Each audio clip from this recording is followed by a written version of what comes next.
It's Sunday, which means it's my day off, which means it's not my day off. So I'm going to continue the German CV regrind. Oh, did it actually wake up that fast? Holy crap. Chat app's just like knocking out of the park today. All right, well, I will go ahead and do a little announcy thing because the bot is slow.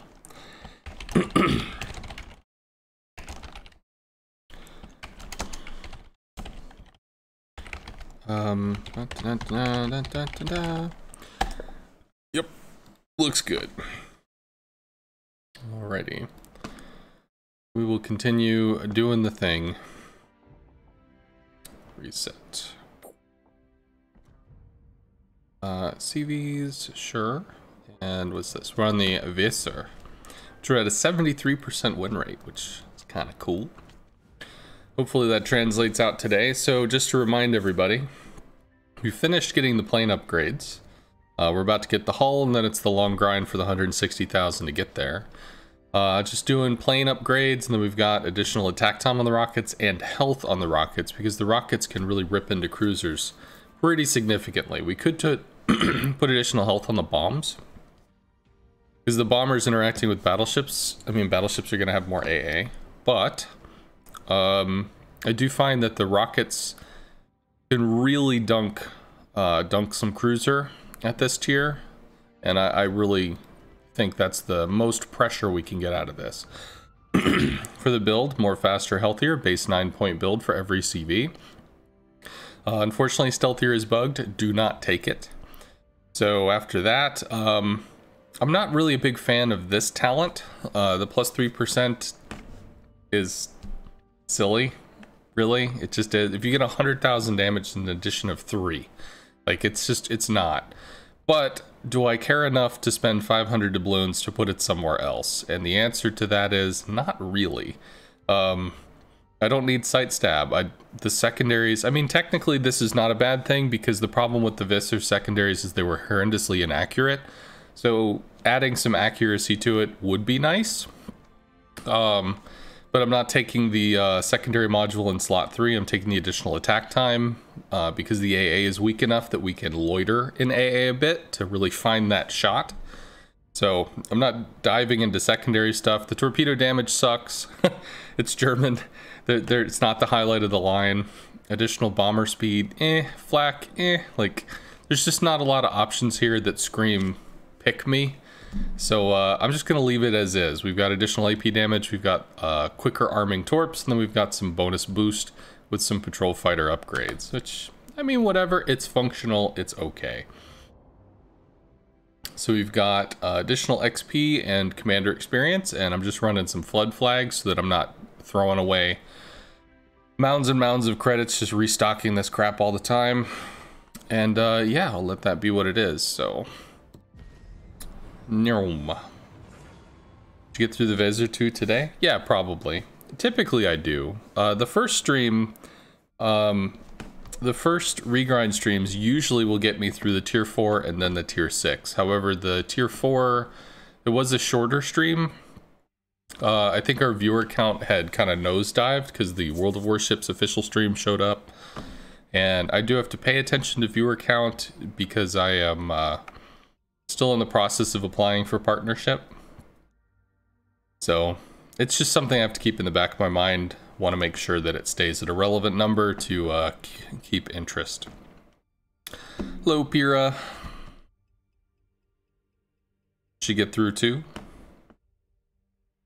Well, I definitely think we'll be able to finish the Visser today. Probably get started in on the Parzival and at least finish the planes. The question comes down to, do I get halfway through the Parzival and then just kind of like free XP through it, get up to the Richthofen? Because the grind with the Lexington was pretty significant. It's a good 8 to 16 hour grind. Well, probably a 16-hour grind in general. Which, I mean, it's 16 hours of a reason to play, but it's still 16 hours of a grind. Whereas I think getting like a good halfway there is representative of what you do, how it feels, and that's more what this series is about. So you have double CV. I'm usually not a big fan of double CV, but I do find if one's tier 8, one's tier 6, they kind of have different priority structures, so they're not just like sitting on the same targets. Single DD is good for us because German CVs suck against destroyers. Hey, Menacere. Hello, Titan. Thanks for the trouncing in clan battles last night. Oh, what is your, what clan were you in, Titan? Action stations. Thank God you're on. I don't have to listen to Flammo.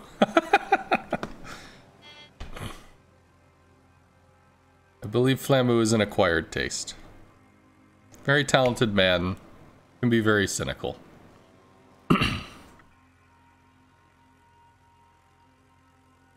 Can we see somewhere all of your commander settings?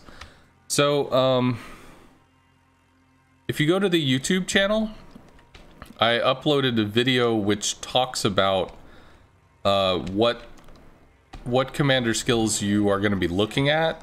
But what I did not want to do, I didn't want to just say, this is the God build, do this. Because the commander skills, there's too many to pick from now. And there's stuff that's going to be really good, there's going to be stuff that's usably good, there's stuff that's just, you don't even want to touch. So rather than just kind of say, do this, which I could do with the old system because there really wasn't a lot of options. I instead tried to like kind of give a walkthrough, talk about the really good stuff, talk about the next good stuff, talk about kind of a decision making so you can choose, you know, what's really going to work for you. If you type !YouTube, it should give a link. I think we can pop this here just for generalized spotting. Okay, Edinburgh's in smoke. It's like a whole lot of nothing to shoot here. Gotcha, thank you. Yep. Okay. I might actually be able to... I don't know. I was gonna say maybe I could rip into the York, but I don't know. So if we're gonna rocket a battleship, we're gonna aim a little higher than the waterline, because the waterline's gonna be fortified to protect the citadel on a battleship. We can pen into the softer armor that's below the superstructure. Realistically, I'd like to work on the cruisers, but I mean... all this stuff is kind of high tier, other than the Huang He. That's probably the best target for us, and I don't even know where the hell it is.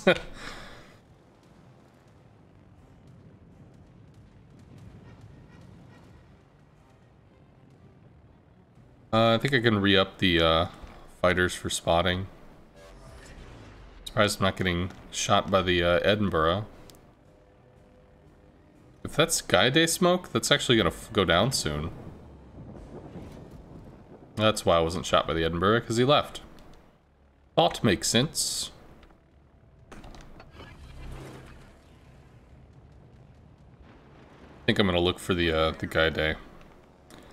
German smoke only lasts like a minute, basically a minute and a half, and then it has a really long cooldown. It's like a minute and a half, 2 minute kind of cooldown as well after. So once the Germans pop their smoke, which they use typically for a hydro smoke trick where they can see you and you can't see them, haha, get wrecked, noob. They have long cooldowns before they can use that combo again. Might just be reversing. He is! Could be slowing down to go forward again, could be slowing down to reverse. I mean, his AA is going to be not great. Now he's going forward. Eats one or maybe two. We're just gonna stick on top of this dude. Not gonna be a kill, but we're just trying to stay relevant, stay effective. Bully this dude because this guy blew his smoke, which means he has no way out because he has nobody here to help him. There's nobody here to give him AA cover, nobody here to assist. Enemy destroyer blown up. Change your skill based on what mode you're playing, clan random ranked. Oh, by the way, did you say which one you were? CSF. Oh, okay.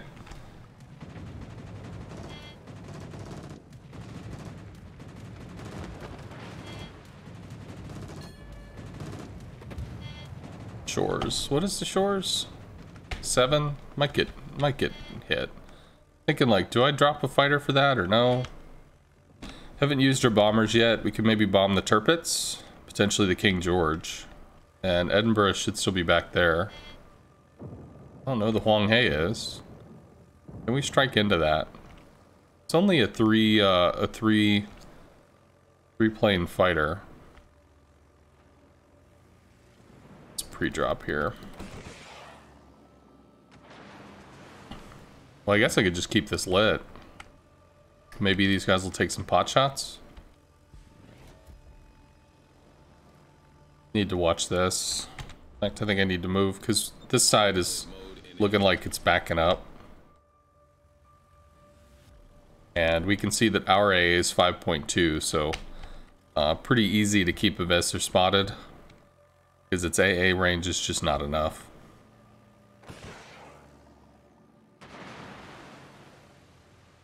Nice. I'll do this. Drop the fighter back here, go in, throw some shit at the Vaser.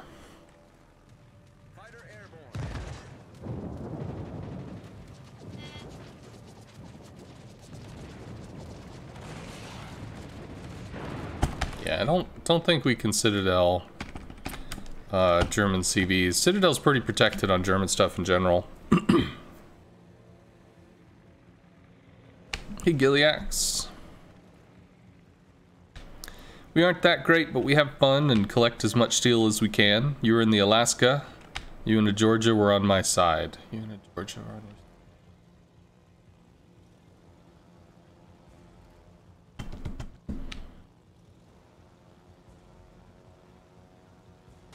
okay.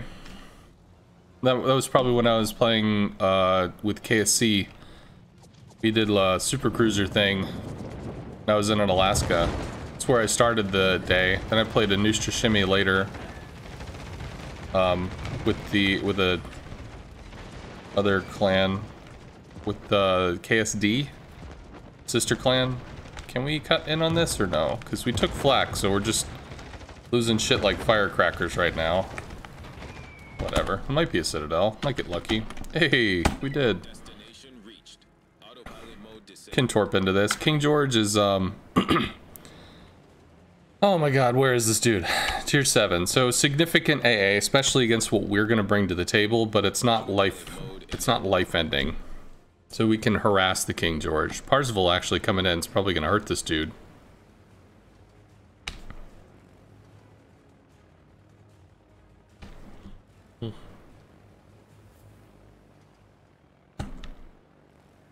Oh, I was in a DD, so I was in the Nustra Shimmy. Got it. Okay, so there's a KSD game.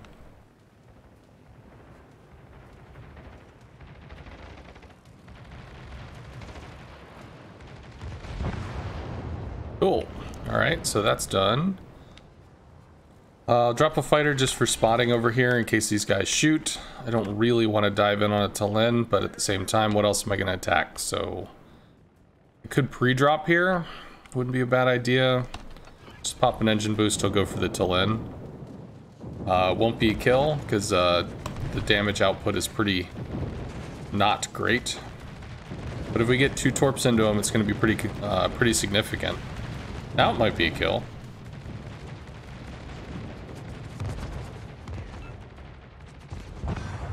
Cool.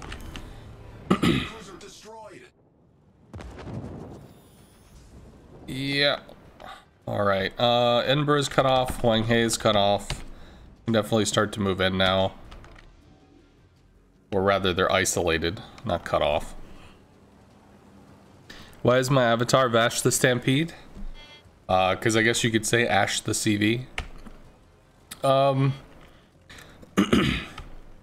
I, as a personality, I tend to be more of a defender. I've been in a few fights as a kid, and when people attacked me, I just let them hit me. But when people attacked other people, I reacted violently to protect other person. Vash has ideals. Vash also is like, lives a life of a lost cause. Tends to pick one of the most hard and obnoxious ways to try to get through something, and then has to deal with the output, or the fallout from that. Here I am teaching CVs on Twitch, so if anybody thought, well, are you sure you're a glutton for punishment? Well, how else could you frame it? Vash tries to do good things, but unfortunately there's a lot of unintended consequences. Sometimes there's just feels like controversy or trouble tend to follow him around, so there's parts of that that I identify with. But he's a good man. He's a good man who wants to do good things and help people. That is the goal. And that's a goal that I find admirable. Can we push this? Yeah, Byron goes down soon. Then it just becomes a lot of people against a Vlad. Alright. We do have 2 cruisers, so if they catch some oof. Burns and floods out before we get there. So we can try to hit the Vlad. We're gonna drop the target basically off the nose and slam on the brakes. Try to increase the down angle. Hard swing to the right, swing back to the left. Ooh, we did get a sit. Russian battleships have raised citadels, so the higher they are, the closer they are to the top of the deck, the easier they are to puncture through. And now he's going forward, so maybe just one? Oh, maybe just none. Can I get a drop again? I'm on the brakes. Oh, wow, we actually dropped 2. No citadels. Womp womp. Alright, CVs are retreated over there. Vlad's down. It's just a York. So, this is done.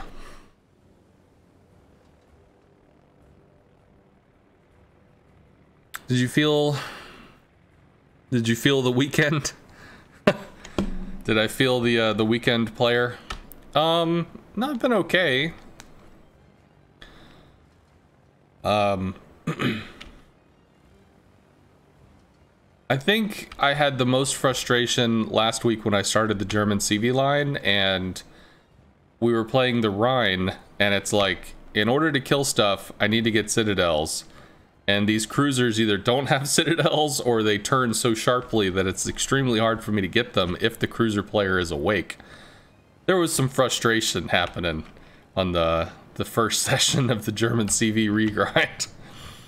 It felt like if I want to win, I need to be like getting 6 kills and some stupid shit. So it's like, are you serious with this? Other than that, no. I mean, I haven't seen too much in weird, crazy playerness stuff. Cool, those both land. So we did eat a fighter, but we still have some planes left. I think this fall is up for the York. Maybe that hits, I don't know. And then it's just the CVs that'll get clocked. We've destroyed an enemy cruiser.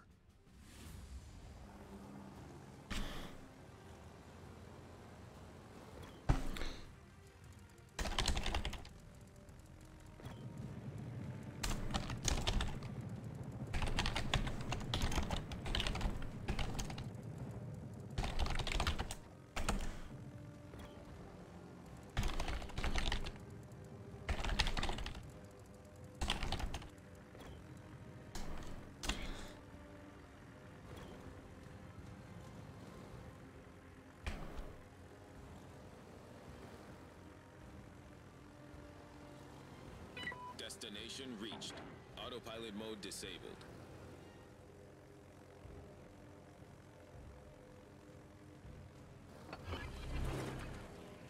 Okay. Fighter airborne. So he could attack this because he only has the 4 planes. So we could try to strike with 8, and then eat the fighter and come out the other end. But I don't see. We don't have two-way strike capabilities. So we're just gonna drop the planes off at the pool try to come back in and take a shot. Any remaining planes will be ripped into by the defensive fighter. So it's not like we're expecting to get a lot of damage. Just doing something. And if I can get in here, maybe we get some cap points. Eh, probably not.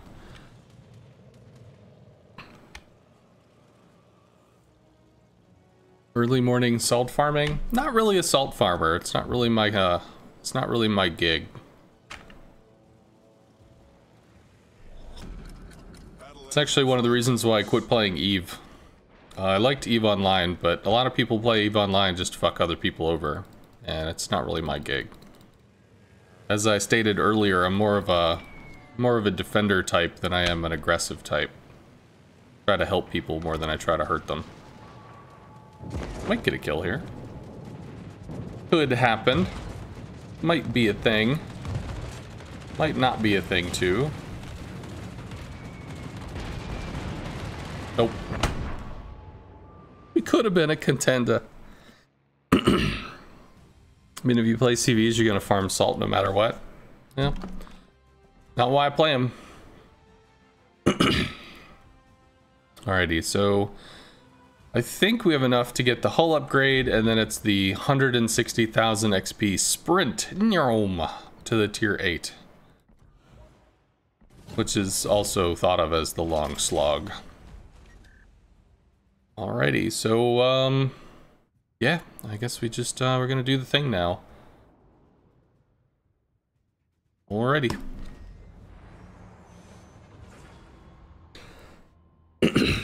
See, to me, I realize some people dislike CVs. I don't like getting shot by planes, but, I mean, I've met people in competitive high-end clans. Well, I don't know if I could say this was a high-end clan, but a competitive clan.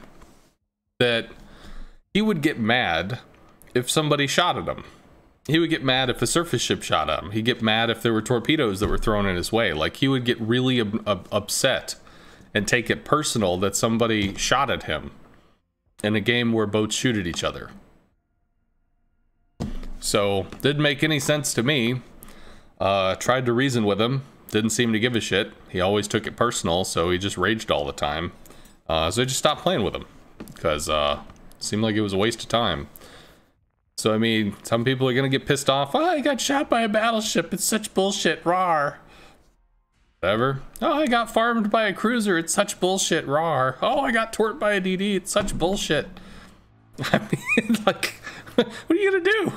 It's a game about killing the enemy players. Like, does it really matter?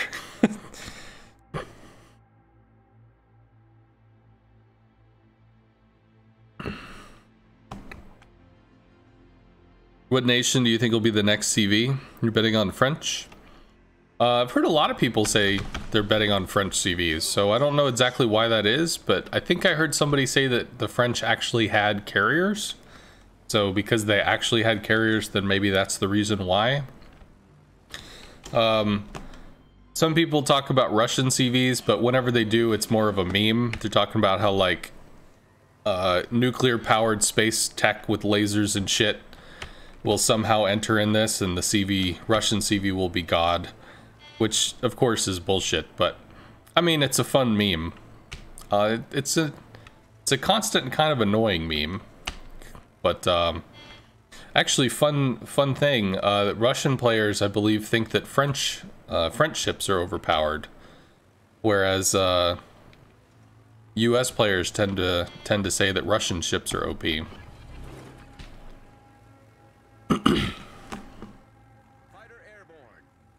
French had one or two, but Italians were in the process of building some. Hey, Eisenhower's.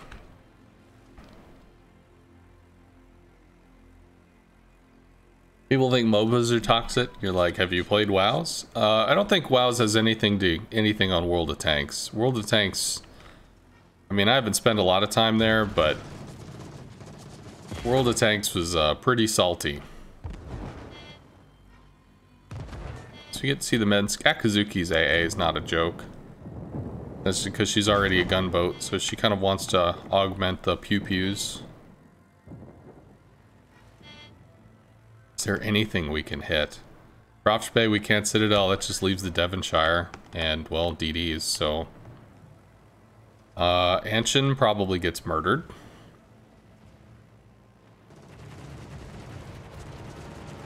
It's a kid, so I don't get to pick my shots. Oh, good. You went AFK or something. Sexy, bro. Good shit on you. Maybe he decided that CVs are OP and he just didn't want to be in the match if they were CVs, so... I don't know. Whatever. Can we report that? Unsporting behavior? I guess. Kag's gonna have to run from the Akazuki, or the Akazuki kills him.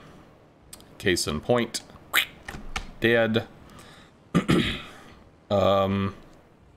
So we've lost this, we've lost this. Vakalin's wide against a Viserys, and it's a Benson versus a Minsk.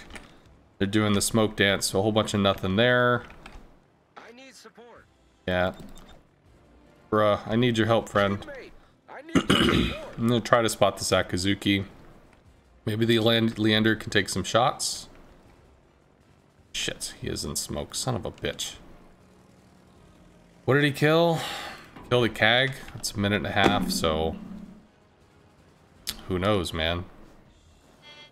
Oh, that's just really not cool. Is this gonna be here for like a full 60 seconds or something? Alright, starting to peel off. Starting to peel. We might get to spot this dude. He's over here. Fighter destroyed. There we go, now he's lit. Pulls forward. Come on, bro. Teammate, I need your Come on, bro. Where you running, dude?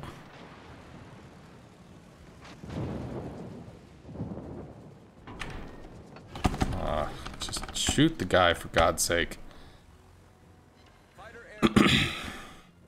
Fighter destroyed. Alright, at that angle, he's gonna bounce shells. He's running from the Ignis. We might be able to collect some scalp on the Aki. There's just... Okay, I mean, if they just...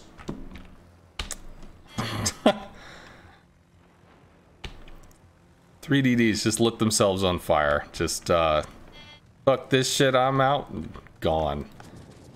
Alright. Wow, this smoke actually updates pretty quick. Interesting. I have no idea where the fuck he is. Why is the smoke updating that quickly? I can't hit that.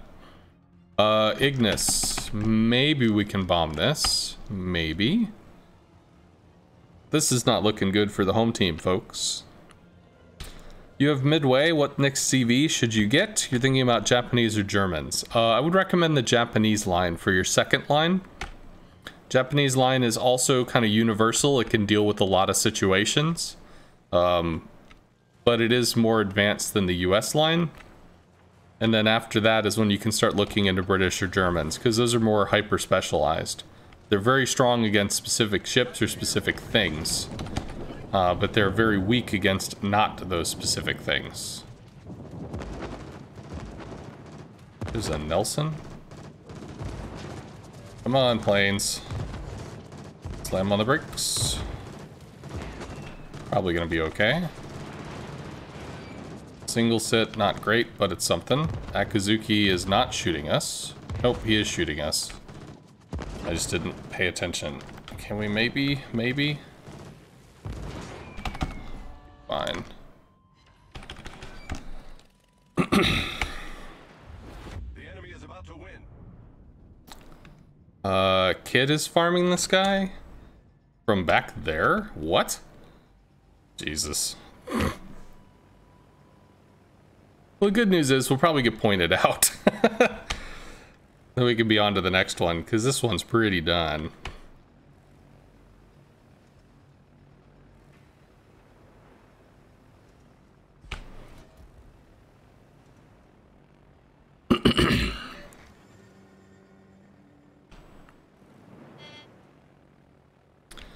But CVs are totally OP. They make up for your team sucking.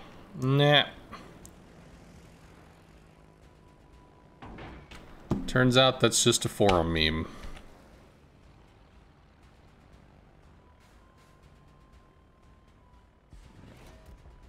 All right, it's going forward.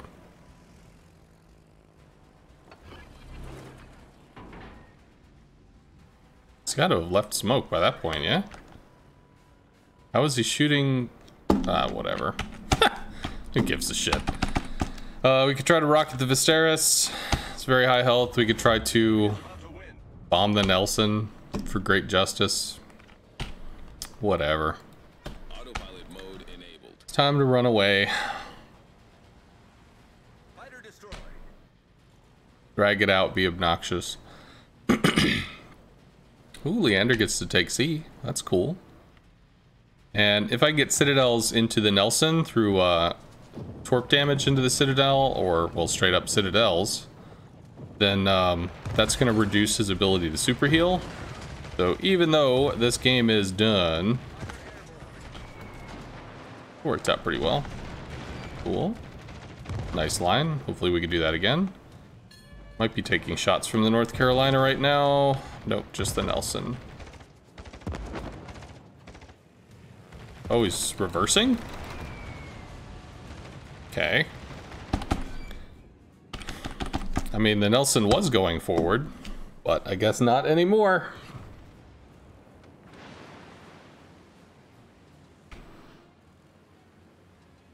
I wouldn't say the CV cannot carry. That's not a correct terminology. Is the CV can do things and provide things which can overcome situations and drag people kicking and screaming from, you know, trying to claim that defeat. So that is possible. A CV can do that, but a CV doesn't run around just dunking everything, winning the game on its own. That I don't think that's a thing. Secret mission kid is coming after us. That's the only reason he was all the way back there. Just want to go for the fucking carrier. That should have been aimed further back because we need to hit the meat of the ship, not the nose. The nose can give us floods, which is cool, but against a Nelson with the super heal, it could just heal through the flood. It doesn't care.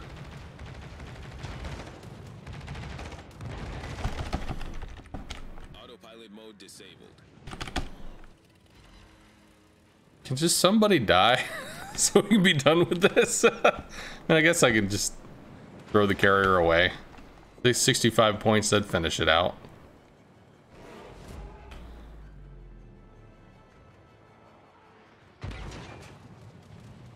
You just noticed there were planes. Kid has excellent AA, so we get probably one drop. Maybe? I don't think so, though. Maybe? There we go. It's done. Aye.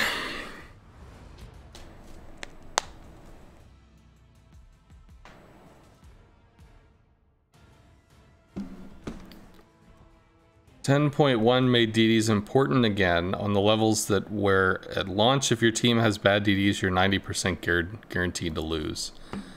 I don't agree with that statement just because DDs were always important. There was never a time where DDs weren't important. 10.1 didn't make DDs more important than they were always very important.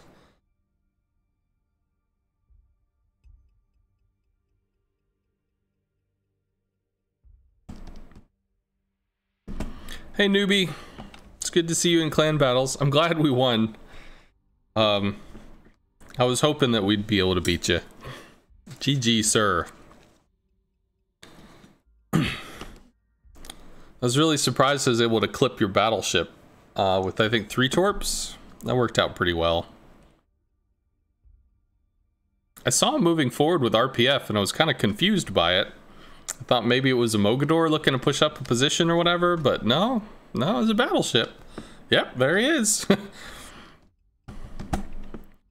Yes, you did, newbie. I did not push your cap because I knew you'd be there to radar me and rip into me, so no. Did not challenge the newbie. Let my teammate trade with you at range.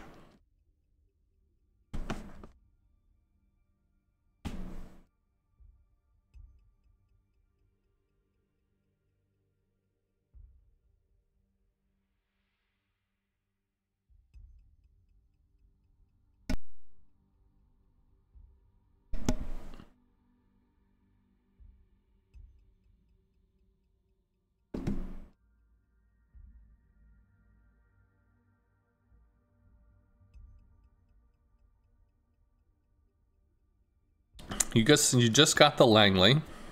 3 games in co-op. Torpedoes keep going behind. Need to lead more.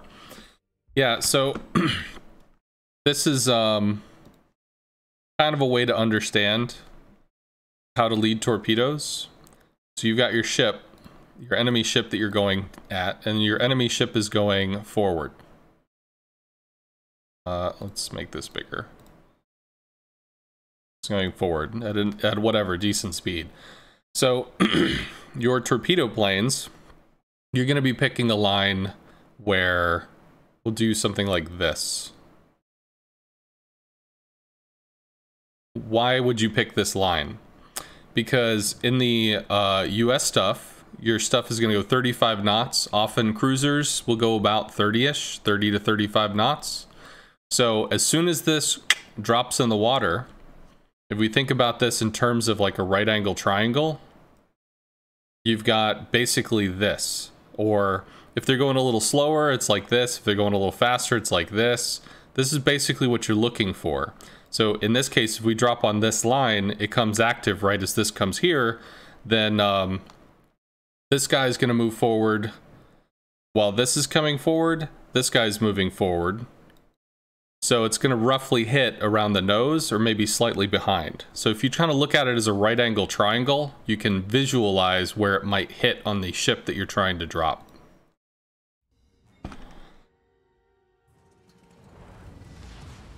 I have not looked at the PTS server, no, but I have seen some videos. I think Flamu? Yeah, I think Flamu did a video talking about how cool the visuals are. So I have seen that in like a YouTube video. You've had a few encounters with Mogador clans. So the big thing with the Mogador is that the Mogador can pressure you from range. As long as the Mogador is able to pressure you from range, he'll slowly be able to drag you down. But the Mogador can't really rush you and rip you apart.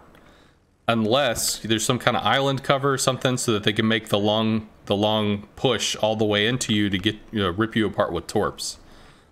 So typically with Mogadors, you're going to want to be able to trade them or to push them off. Because if you can bully them to a low enough health where they can't guarantee that their jukes and jives and shit are going to keep them alive, well then they have to fall back or else they're a liability. They might cost 13 points. So if you can chisel the Mogadors down, they have to start backing up, and when you kind of run out of Mogador health, well then you kind of run out of options. So you just get to kind of farm from range and fuck. But because of that, you do need to have some kind of ship that has the ability to hit a DD at 10, 12 clicks, because they're not going to just walk over and let you shoot them. They're going to screw with you at range or shoot you over islands or whatever. So you can bring DDs for that. You can bring Italian cruisers are excellent at dealing damage to DDs. They have nice flat shell arcs, so they've got responsive snappy shells. I think I'll strike the Pensa. This is looking really rough. Teammate, I need your support. Yeah, we'll try and blunt this, because this is a lot, and we don't have, like, we have 4 against, what, they're 5? Just feels like there's not enough down here. So we'll try and hit the Pensa. Black is a big improvement for CVs, looks better and slightly transparent, doesn't block your view as much. Oh, okay. Sounds cool. Okay, Pensacola is game returning.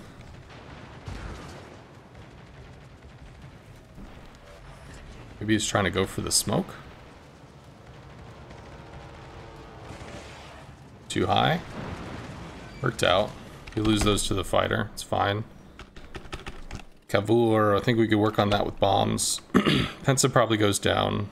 Although maybe we torp into the Furitaka, try and save the Gaide. I think that's what we do. Can't really murder this. Aoba's gonna die. So we'll try and get the Gaide out. But if he doesn't have smoke, he's dead to the Furitaka. I don't know what he's doing, other than waiting to get murdered. Either go in and kill him with torps, or go away and try to live somehow. Don't just sit in the middle looking at the rocket planes. This kills you. The rocket planes don't. But the rocket planes will get the kill. Don't care. The surface ship kills you. The rocket planes do not. Like in terms of threat, one is much, much, much bigger in terms of threat. I think he turns in. Maybe one. I don't think we get lucky there. I don't think I let enough. They're pretty zippy though. Okay, well, I guess we did lead enough. He's probably gonna cut back the other way. Slowing down a lot.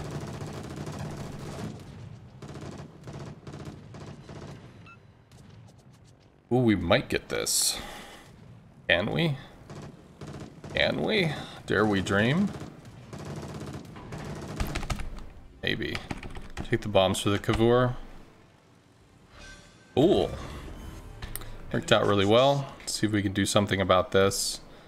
Still feel like we're outmatched over here at the moment. All stations, reporting the position of a strategic target.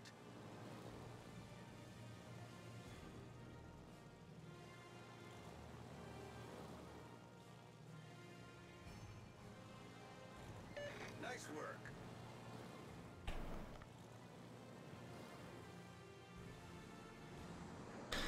Yeah, I had actually wondered, although I was told that no, it won't work, if using Jutlans could work as a counter to Mogadors, in the sense that if you had a pack of Mogadors and you had a pack of Jutlans, Jutlans can rotate through their health by popping smoke individually, and they can also get within 6 kilometers of the Mogadors before they get picked up, theoretically. So they can start landing high DPS effective shellfire into the French DDs, rotate through their health pool by smoke, use heals to recover.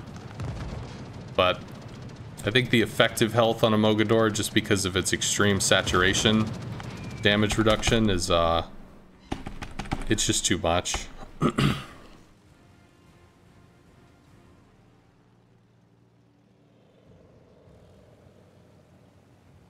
You don't have any tier 9s except Seattle? You were thinking about Fletcher or Soyuz?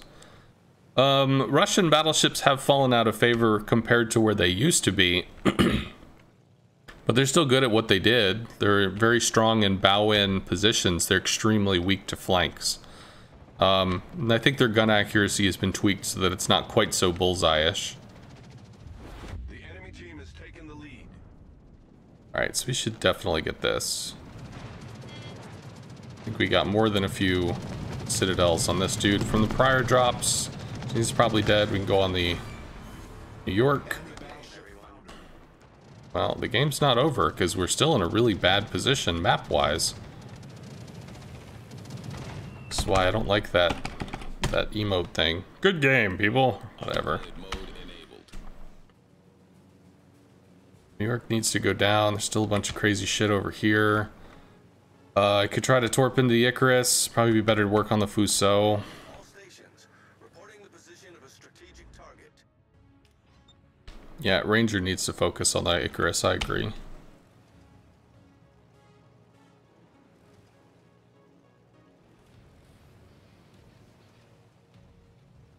Yeah, Fletcher is universally regarded as a good ship. I actually know a guy who I think had over 2,000 games in a Fletcher.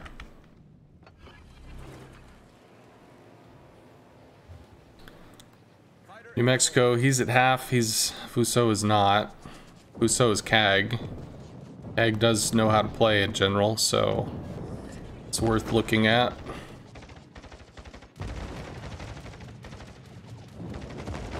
Pulls forward. Cool. Nice juke, sir. Do we get to drop again? I don't know. Trento A is not bad. Come on. Fuck. Whatever. Yeah, that's where I don't like the good game, whatever. It's like, it's not done yet. All stations requesting fire. Bruh, what are you doing over there? Can you help with this? No, he's got no health, that's why.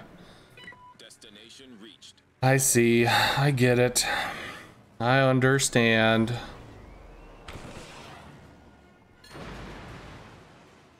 Hey, look, fuck all for damage. We want to try and strike the Icarus at an angle if possible. Ooh, he's gonna turn. He helps us out. That'll help prime some of the rockets so they don't just overpen.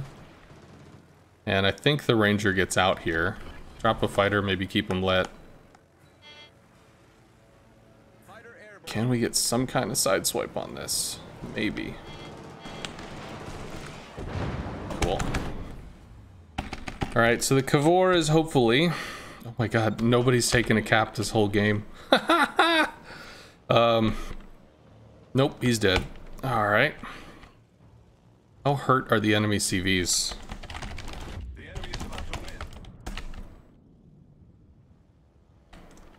Half. Fuso was... We chiseled the Fuso a little. Trento actually had quite a bit of health. Oh, Byron. Got it. F-45. Alright, so Trento, Ryujo. Trento's probably the biggest issue for us. Let's go on this New Mexico. And I want to be able to claim caps, but I can't while the Trento is alive. Because the Trento will just kill us.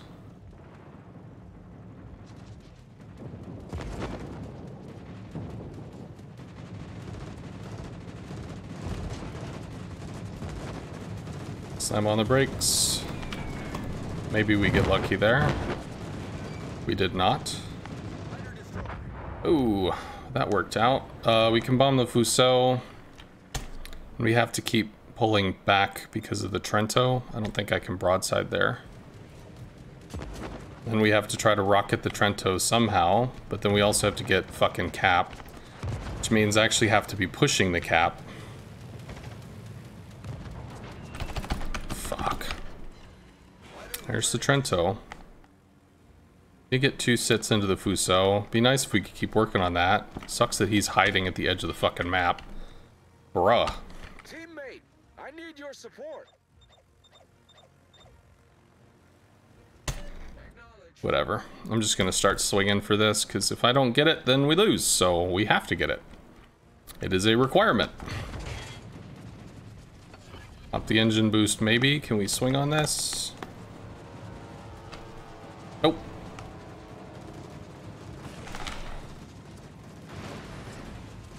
Lovely. He's turning back in. I should be turning back out, right? No, he hasn't really been reading. He's just committing. I can catch this. I can catch this. Catch that line. Fuck yes. See if we can get the Ryujo. But we have to work on the Fuso. Fighter airborne.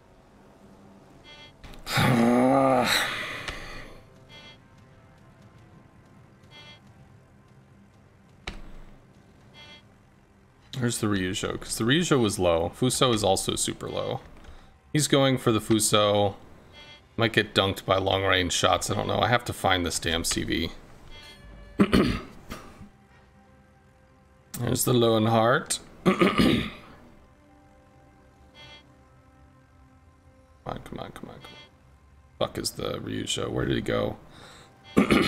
Where did he run to? Where did he go? Where the fuck is the Ryujo? Fighter airborne. Too high. Got a Citadel. Torps? Could Torp, I guess. Autopilot mode disabled. I'll have to kill that too. Autopilot mode enabled. There's the shells. At least they were overpens.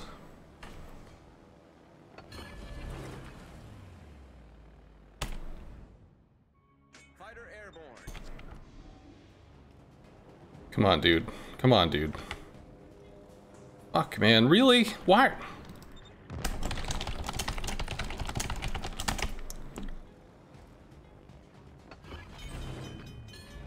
Critical engine damage. He dead? Please be fucking dead. Right. It's 3 planes. Plus I think he fightered himself. Whatever, it doesn't matter. We have to get this kill. Non-optional. Must. Kill required. Might be a hit. How much does this do? Not enough? Cool. That's something. Fuck. I need fighters. I need lots and lots of fucking fighters. That's what I need. Son of a fucking bitch!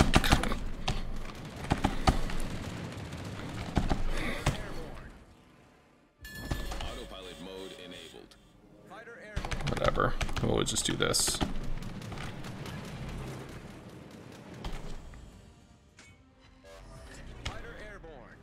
We just have to murder him somehow. In, well, a fair amount of minutes, to be honest.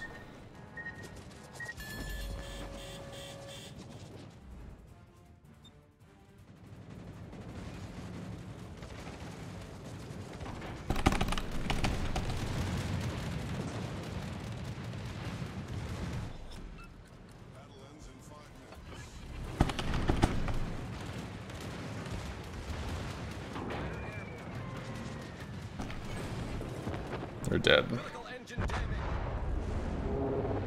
Having fun over on the edge of the map? How you doing, bro?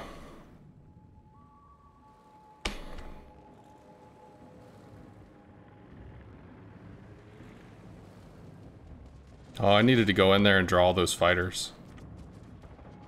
But he just drew fighters for me, so theoretically I could drop twice. No, I just get to drop once. Fine.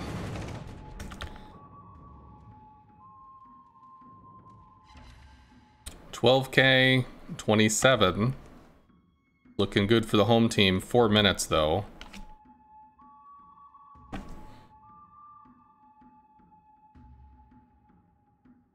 I label my channel as mature, so Crow, because I already know that I'm gonna swear. Know that I'm gonna get mad. Coming in at full squads, like, for what? Just throwing planes away, dude. Gets 1 torp, maybe 2. Actually gets 2 because he turned into it. Nice. Down to 6. 3 minutes to get the kill. Takes off with rockets. Maybe two strikes. 2 strikes would be a kill. Closer he gets, the closer he is to secondaries, which is kind of a rough situation. Fighter means only 1 shot.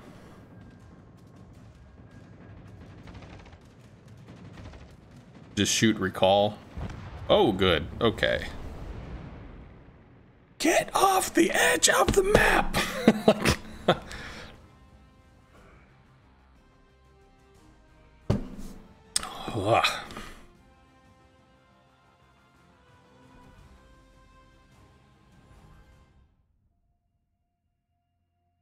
Okay.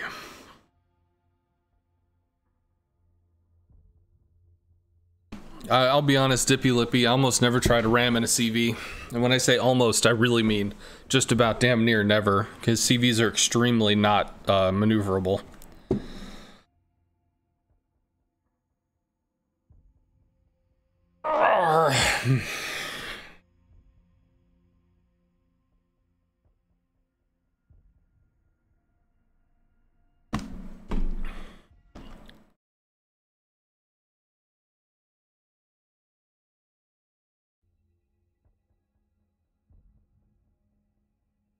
Like 10 more games like that and we're done with our Visser grind. Which could be cool.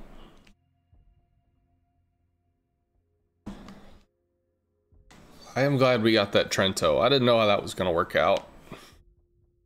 Italian DDs can cut such hard turns. They're very hard to track with rockets. You once rammed a midway with a midway and ranked for the win. Well, woot. Hey, Falcon, what's up?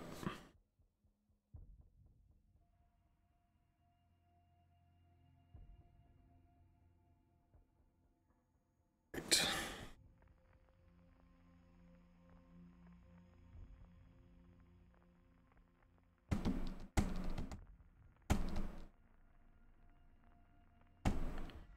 Just woke up from a 3-hour nap. That sounds tasty.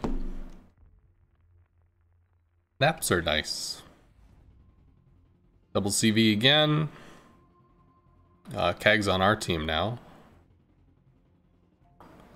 In Citadel, Trento, Buddy, Graf Space too well armored to be citadeled by a Vaser. And several bomb targets, that's cool.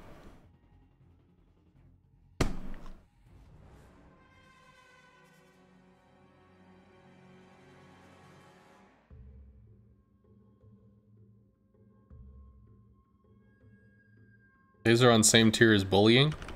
I wouldn't necessarily agree with that. It's just relevant, which is nice.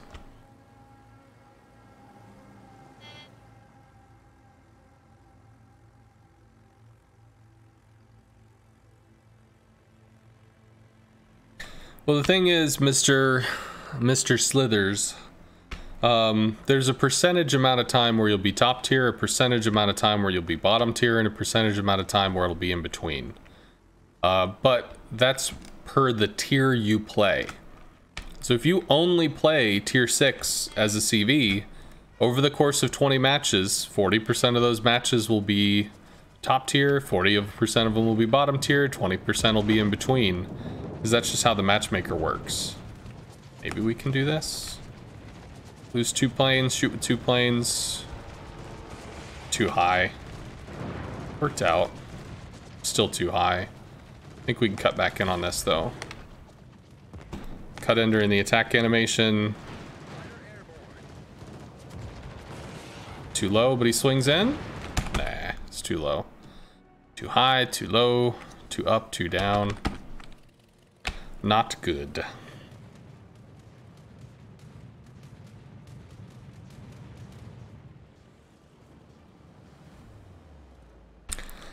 Yeah, so the memory on the matchmaker is regarding the tier of the ship you play. So you could play 10 games in a tier 6 cruiser or whatever, and then swap over to a CV and get, you know, all the up tier matches where you're against tier 8s over and over and over again. Then you get pissed off and you go back to your cruiser, and then you're top tier in your cruiser. You're like, what the fuck? Why couldn't I have this with my CV? Well, it's because you used the times that you're going to be top tier while you were playing the cruiser. Or the whatever other tier 6 you chose to play. We'll work on the New Mexico, I think. Icarus is not going to be easy for us to deal with. I could bomb the New Mexico. Could certainly bomb the Fuso. Not quite sure where this dude's gonna go. Those actually might hit. Dispersion worked out pretty well for us. Those tightening up. And we got a flood. Okay, so this is kind of a use 2, lose 2 situation. The way that the AA is set up. We can come up with bombs, try and do the same.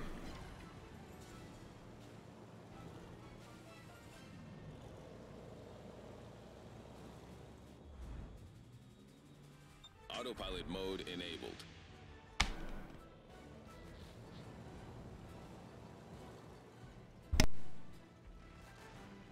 Eek. Could bomb the Graf. Can't accurately get citadels on it, but I mean, we could get a citadel and take it out. Louis does have a fighter, but we're gonna lose 2 planes over there. We're gonna lose 2 planes over here. Whatever, man. It's all the same.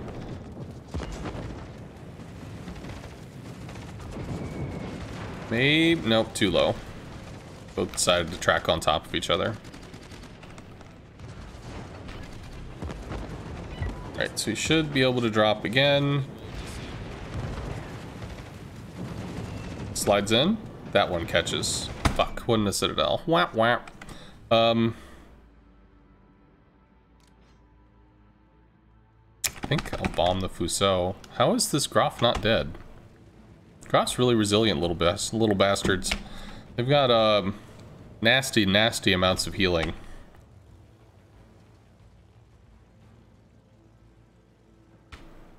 Cool. Croft's down. We can start working on the Fuso. Icarus being pushed back because we do have a bunch of ships over here, so we don't have to... We're not worried about a spotting threat. Fuso should not have amazing AA, so theoretically, if we don't eat flak like that, then we'll be able to bomb probably twice. He just, what, slams on the brakes or something? What the fuck is this? Why'd you go all the way over here just to slam on the brakes and realize, wait, do I want to be focused by the enemy team?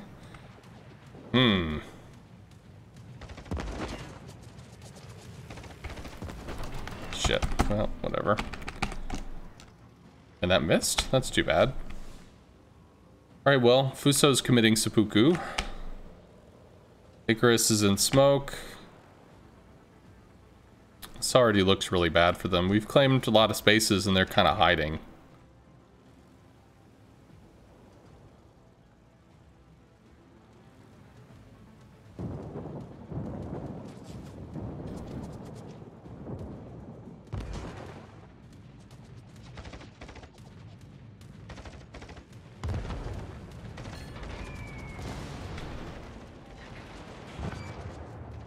He got clonked. Do we get a single drop in on this or no? I don't know. We do not. Oh, wait, we do, but it doesn't matter.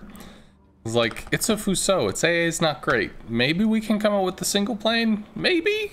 No. Gonna have to rush this? Damn.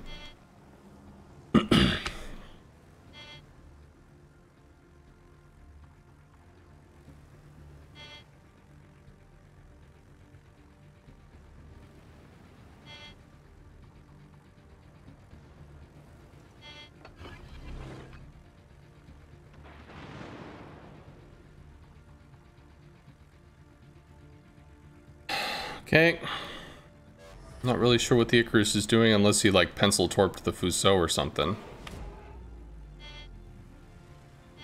I am actually surprised that he bailed. Okay.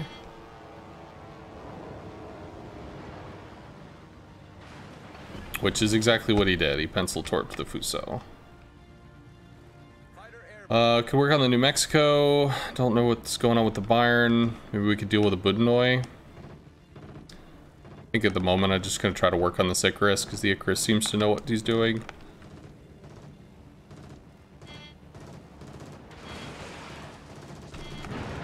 Well, we had 4 pens off that because of how much he turned in.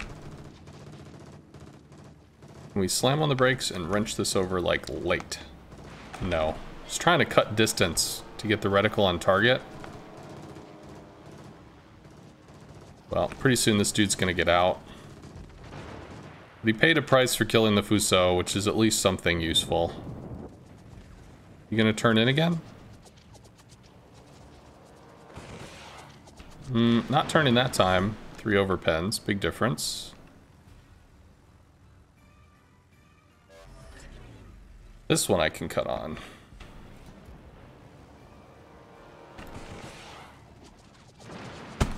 Not great. So we can bomb the Bayern or maybe the New Mexico. Pretty solid point lead. Queen will contest the outer cap pretty soon.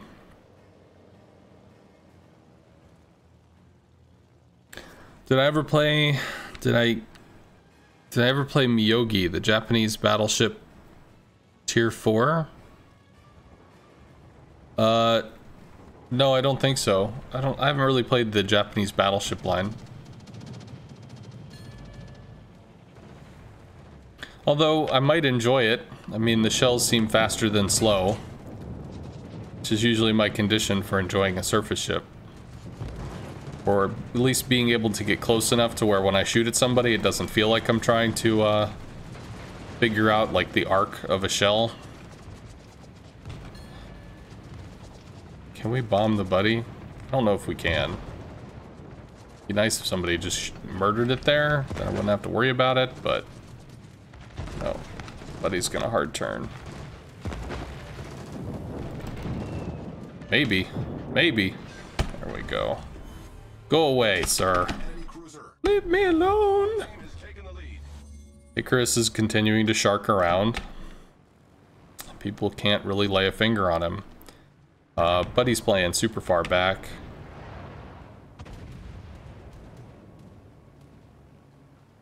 Good, there we go. Icarus got clocked there. Sadly, the last shells from the buddy didn't take him down. But I don't think I can drop that. It's too close to the island. We're gonna look for the Icarus. Use the power of positive thinking. Get this bad man and make him go away.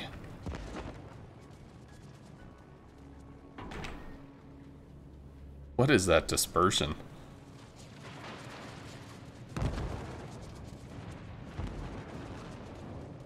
Right.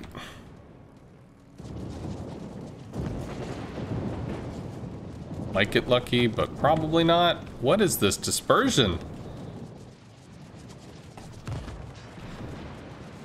Come on, people that use guns.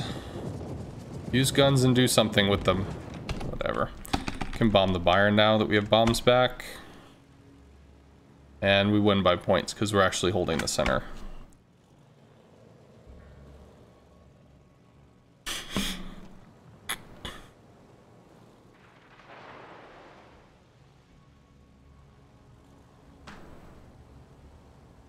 The dispersion for the torps, I think it's that the more de-aimed something is, the more it could drop wide or in. And like they just cut in. They dropped on top of each other, which is weird. I mean, don't leave a gift horse in the mouth or whatever, but it was still odd. Maybe we get that hit before the game ends? No!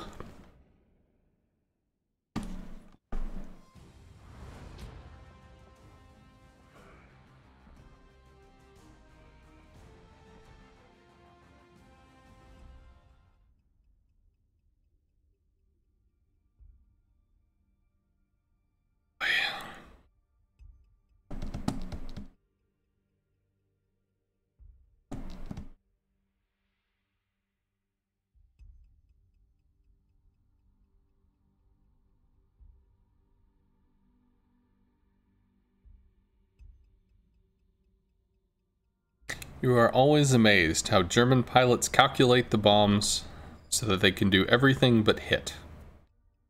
Oh, woot. Yeah, whatever, send me a message, newbie.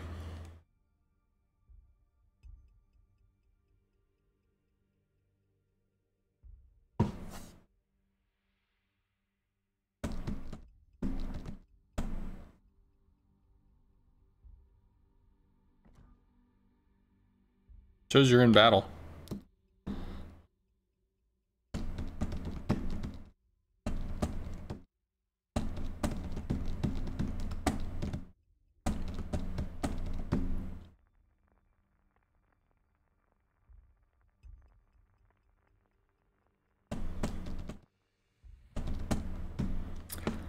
The tier 6 match. Dallas, I think, is a little awkward to Citadel, because I think Citadel is actually, like, really thin or hidden. I'd need to actually look up where the hell that is, because I take shots and I get lots of overpens. Well, stuff we can bomb, stuff we can Citadel, and DDs that we can look angrily at.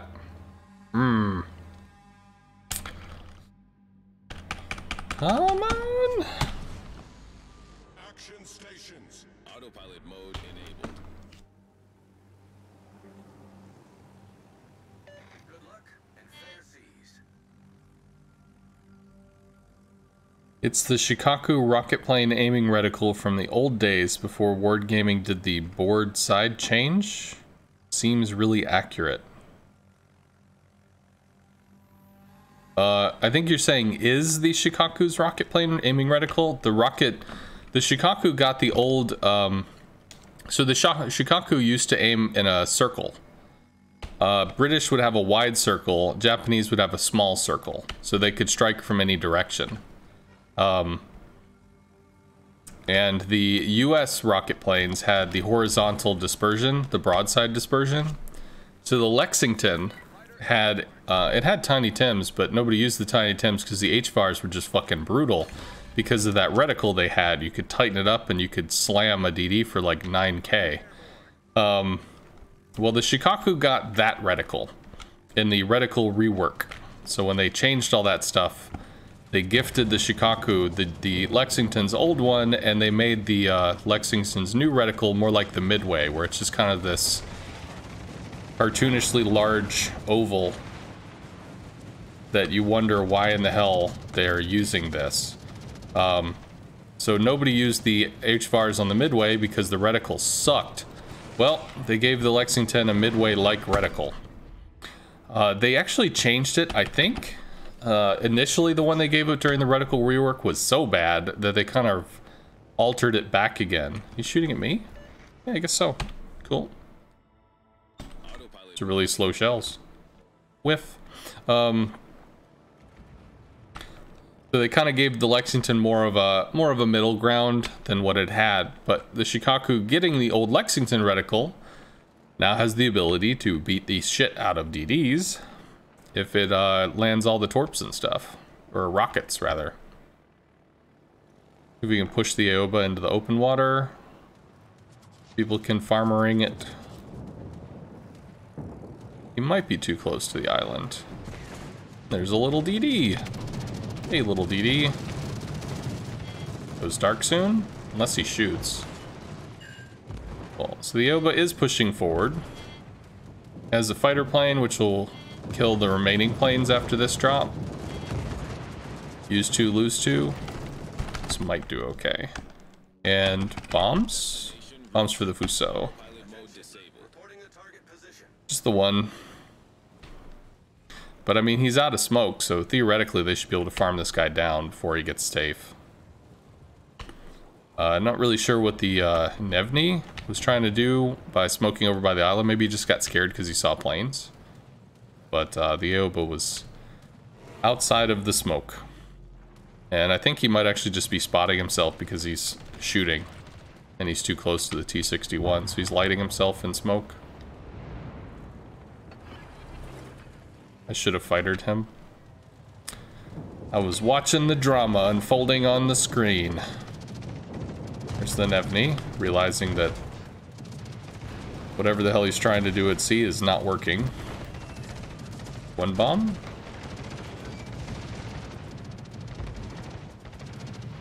I accelerate in on this. Keep getting these CAG guys. That should be 2.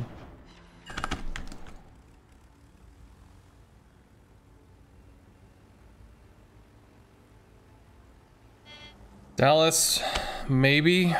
Dallas, yeah. Dallas to Gross. Autopilot mode. Work on the New Mexico. New Mexico is actually an issue. Maybe some torps connect, I don't know, but we're gonna go for this. Hey, we don't have to now. We go for the DeGrasse. If we can clean this off, get these guys to move forward. New Mexico would be a good target, just because these guys are kind of stalled. Although they're probably both in smoke if the New Mexico just went dark for a moment. Big hits. Up the engine boost so we could try to get in on this guy.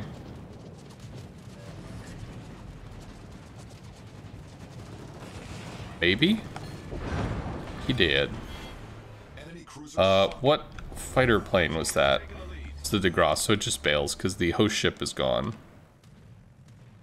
And we can shoot the Bayern. We're, can't aim for the waterline because the rockets will shatter. We aim for either the nose, the ass, or underneath the superstructure. Probably there. Nope. Can't do fuck all, so bombs it is. All stations reporting the position of a strategic target. You've not played the Shikaku for a while, just unlocked her after the reset. Seems much better than the UK or US line. Well, the reticle is pretty brutal, and the ability for the Japanese rocket planes to hard turn, to cut in, allows you to set up the drops in a way that you cannot do on the US line anymore, because the US line used to be able to cut in, but cannot now. So that actually is that is an advantage that the Shikaku absolutely has. But the planes are made out of paper. They don't last super long, so you can't rely on them for like a long-term kind of problem solve. 2? Cool, got lucky there. And the Shikaku ultimately really lives off of its torps. But its rockets are a severe threat, which is pretty nice. We're gonna get the Fubuki to smoke. Although maybe we can get a reset. I don't think we can though. All stations, concentrate fire on the target. Fuck! I didn't expect that. Just gonna drop a fighter. I mean, there's enough people over there that he should be dead. I think we can... Autopilot mode enabled. Long past due, we could have started coming up here, try to get some extra XP by capping. One problem I'm having with the German CVs is the AP rockets. It seems like whenever I position my planes to access a cruiser's broadside, they know to turn into my planes. I think the whole strike from a 90-degree angle thing is too telegraphed. Maybe I'm dreaming, but I've seen you come in perpendicular to a cruiser, initiate a drop, and then hook into their broadside. Can you expand on this topic? Thank you in advance. Sure. Victory is in sight. Give you the overhead understanding. And then we can do some mid-game stuff in more like a training room environment, as opposed to just trying to wing it in the middle of a game. We could explain that real quick. He did.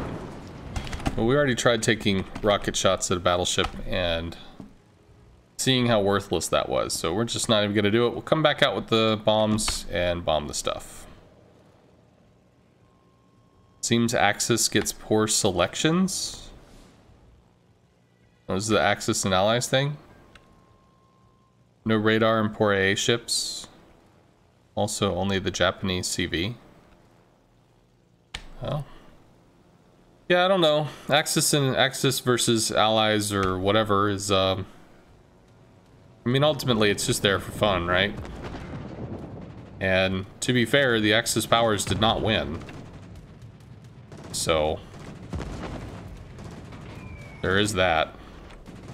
So that was not great.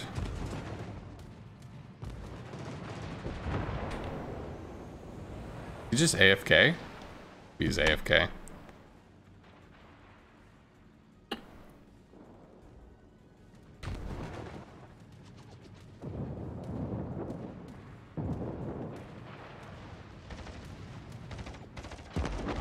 Oh, not AFK, guns fired. Secondary pew-pews confirmed. Cool, we might actually get some cap points.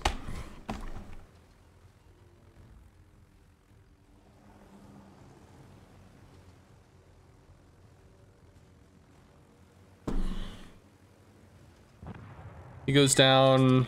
Cool. Oh, we didn't get the cap. Fuck. That's no good. That was points we could have had, man. It's more experience. All right, so there's a question in chat about how do you use the rockets? How do you deal with cruisers when cruisers turn? So we will talk about that real quick. I think I did something before. Oh, that's right, how to aim torps. The right angle stuff.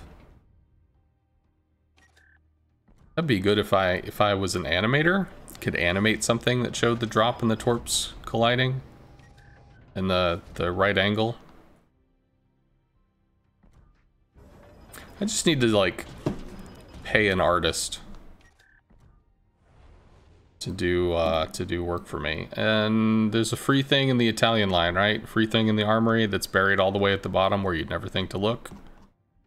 Yeah, so don't forget the free thing. Free thing. How many more of these? 3 more. Be obtained until a while from now. So cool. All right, so first off, we're going to talk about the theory of the move, and then we're going to talk about the execution of the move. Okay, so you have a cruiser, and you'll have your rocket planes. Well, if you're coming in with your rocket planes, we'll just do this here. Whatever. Check out that amazing plane action. Oh, sorry. That's got to be bigger, and that's got to be smaller. There you go. Now you know it's a plane. His amazing art skills and shit. All right, so when you're coming in broadside, so that as this guy moves forward, you're going to be coming in, you meet in the middle, you strike the broadside. Well, what happens when the enemy turns in? Well, you just ricochet off the side. So what you have to do is notice that the enemy is turning in and turn out. You need to follow the side that you're striking. So if this side is going to be like this, well, then you'd have to strike it from this angle, right? Which means you'll be turning out, and then you'll do a hard cut to cut in and try to find the line to this. So this is a 90-degree angle here. We're going to be using that, and we're going to be explaining that further. So one more time, we're going to look at this, hopefully with a little less clutter. So you start approaching. Enemy cruiser sees your plane, starts to turn in. This is the target. This is where the target will be. So you need to strike from this line. How do you get to this line? You're going to swing out, cut in, start your attack line here. This is going to start your attack animation. And you can cause a 90-degree turn by using hard brake and hard turn. And hard turn means like using the keyboard thing to turn, not using your mouse. Although you can use the mouse, but realistically you want it to just be full on, get it done. So he's coming in, you're coming over, you're trying to match the movement, do a little swirl thing, then hard cut, come back in, find the line, take the shot.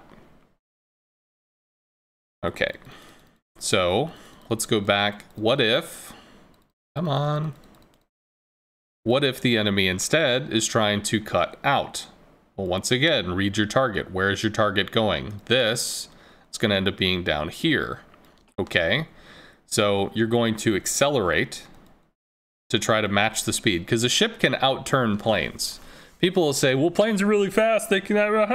Yeah, sure. Well, this thing turning at 20 knots, when you start expanding this out to a distance, you need to go at like 500 knots to match the speed of this turn.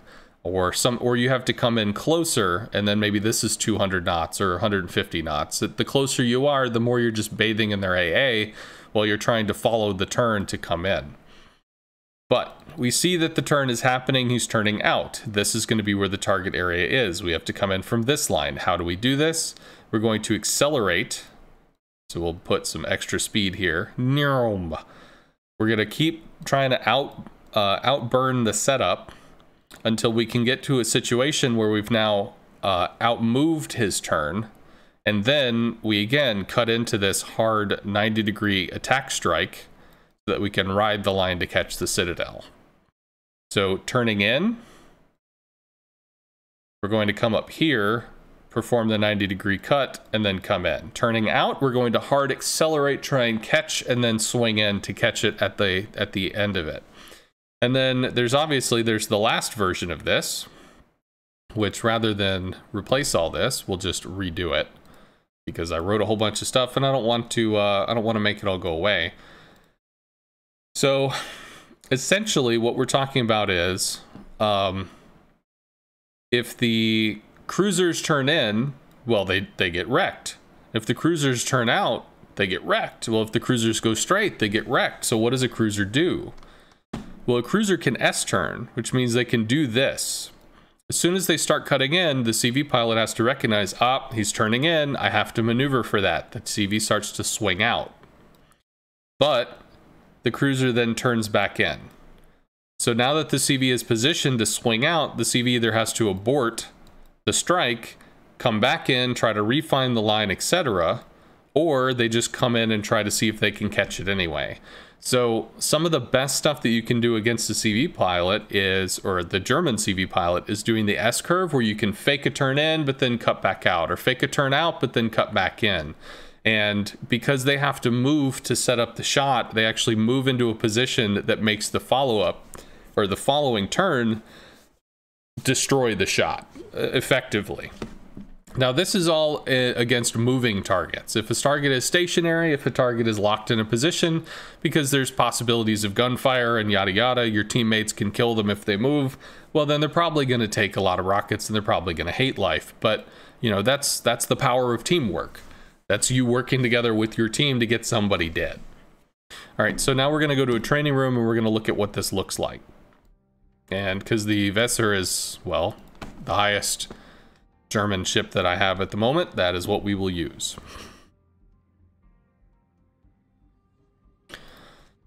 Okay, so if we look at, we'll look at the Trento, I think, because it's got a raised citadel. I know we can get that, and we're not going to have a move.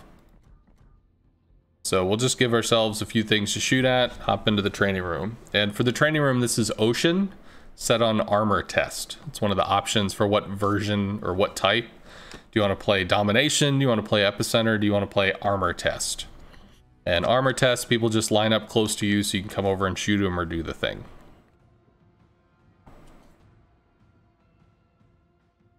What do you recommend doing against destroyers like the Marceau that have good AA and are hard to hit with torps because of speed and MVR? Bitch at your teammates to shoot this DD for you, because it's not something you can handle. I mean, it's sad, but it's true. The German CVs are not designed to be extremely effective against destroyers.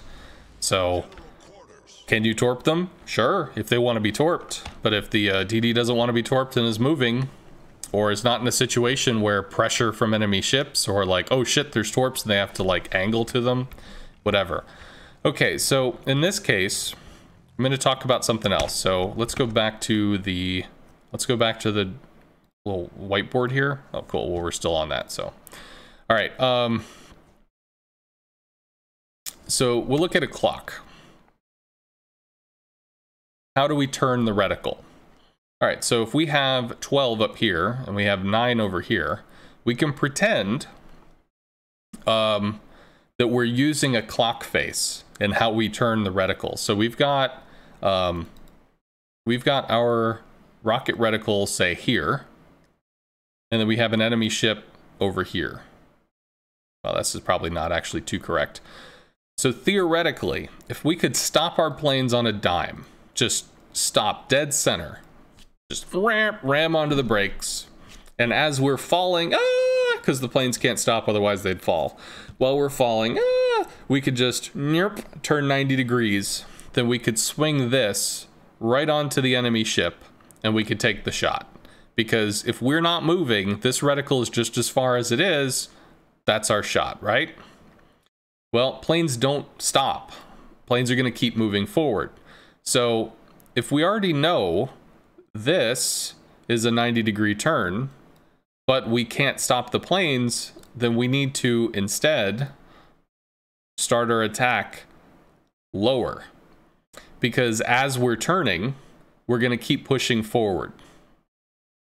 So this is going to be turning because we're using the mouse, but our forward velocity is going to be pushing us up. So this ends up being pushed up to here. This ends up being pushed up to here. So we end up meeting in the middle. So when we start this, we're going to put the reticle that we're looking at, because the reticle means this is a firmed up shot, which technically we're going to be turning, so it's not going to aim as quickly, etc. But we're going to be putting the reticle kind of in a position relative to where this enemy ship is, because we're going to cut over, but we have to remember that planes can't stop. We can slow them down, we can make them turn sharper, but they can't stop. All right, so we'll go into the client, we'll do the thing. So we're going to try and swing into Riccardi. First off, though, let's show what a 90-degree turn is like. So if I start the attack and I just hold down on the left click or on the right mouse button, we see this is kind of a lazy turn, but it's an effective one. We can keep turning for a bit. Turn's not quite as responsive during the green phase. But what if we instead, we'll use this for reference, what if we instead slam on the brakes and turn? So slam on the brakes, hard cut, and we can pull it over and now we're green. Now we have our line. That's roughly the 90-degree cut. That's what I call the hard cut. You're going to use that on a Trento now.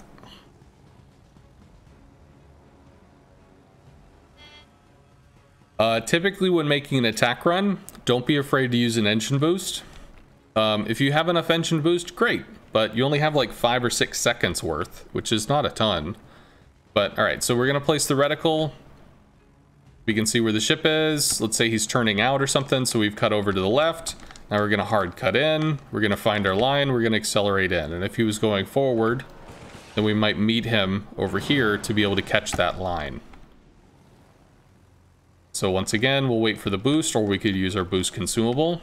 We'll pretend actually that this Trento is running out. So Trento's running away. He's trying to turn. He's trying to turn. He's trying to turn. We're outrunning him, and we slam on the brakes. We hard cut over. We accelerate in as he's continuing to move forward and take the shot. Stuff of that nature. So you're going to land every citadel, you're going to land every rocket, you're going to do everything all times? No, it's not about that. But if the cruiser's just able to turn and, you never get citadels, ha ha, well then you're going to be neutered as a German CV. You have to try to find the lines, have to try to find the angles to be able to do the thing. That's on you as a player to overcome the counterplay that a cruiser has. And like I said, a cruiser can simply cut in, cut out. An experienced CV is going to read the turn and try to counter it, only to have them cut back out and, oh, well, shit, what do I do? So there's counterplay, there's counterplay, and there's counterplay, which is fairly involved. It's kind of nice. Alrighty, so hopefully that answered questions about rockets and stuff, and if I remember, I'll try to clip that as a lesson.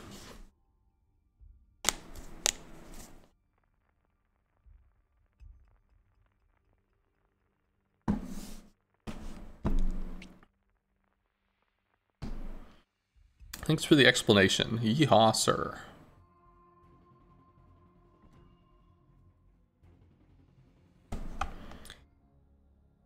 I don't know if we can Citadel the Surrey. One, it's higher than tier 6, and really we do the tier 6 thing. British heavy cruisers in general have quite a bit of armor. Might be able to do something on the York. Hwanghae, yes. Lots of battleships we can bomb. I don't know about the Surrey. I feel okay about the York, though. Battle starts. Yes, it helps. You'll practice it. Good.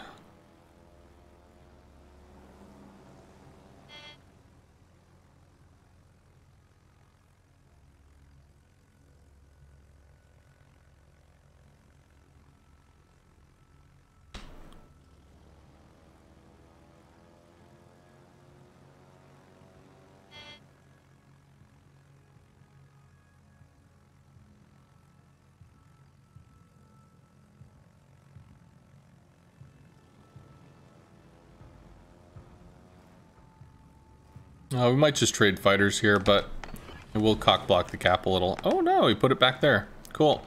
So our fighter will stay relevant, which should detect a DD if it pushes in. Give our Anshin a heads up. Although, actually, I think that latches. Yeah, he loses planes. Well, okay. I mean, it doesn't give us the scouting, but it eats some planes, so that's not a bad thing. Not super relevant at tier 6, because you have pretty aggressive regen. But it's still something, although I really would like that to be over there. It's the Acosta, he gets spotted by the Anshin. Anshin might get murdered. He is completely alone. Fighter airborne. Like, are there enemy ships on this map? Bueller? There's the Surrey. So we're going to hard accelerate to try to find the side. Is he going to turn in? Thought he might have been turning there. Too low. Yeah, it shatters. Not going to be a thing. I don't have a lot of options. So I think I'll just go in on this anyway. See if we can pull out a heal earlier than later. Nothing great. Trying to bomb the Texas, I guess. Texas is isolated. DD over here. Bisbee. Bisbee is at Alpha. I don't know if the Kamikaze really wants to gunfight a Bisbee. Or if the Minikaze could do it either.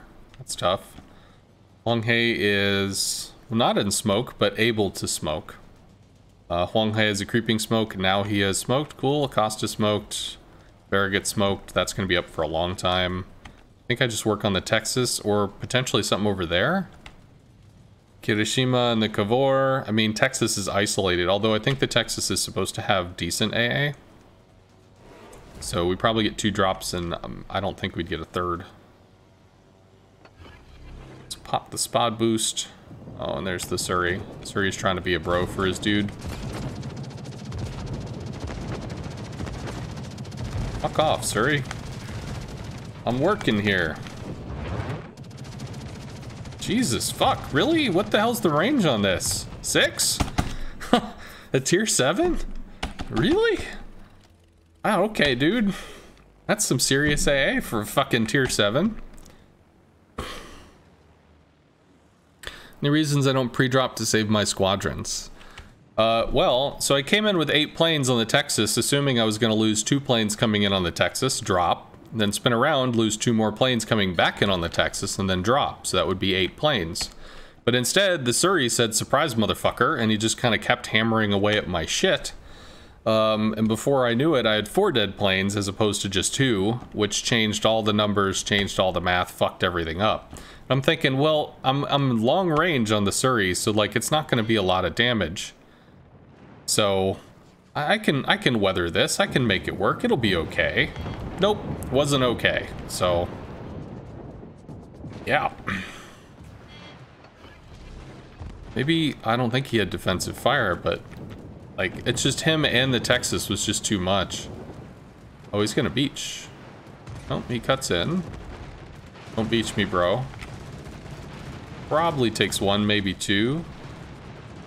But I can describe what pre-dropping is. Although I might actually have... Do I have a lesson? Why pre-drop? Ooh, I don't know if I do. Maybe I should do a why pre-drop lesson. Ooh, this might be a kill. Give me that kill! Alright, these guys are breaking up. We can bomb that. Oh, damn, you're healing. Damn, you're a resilient ass.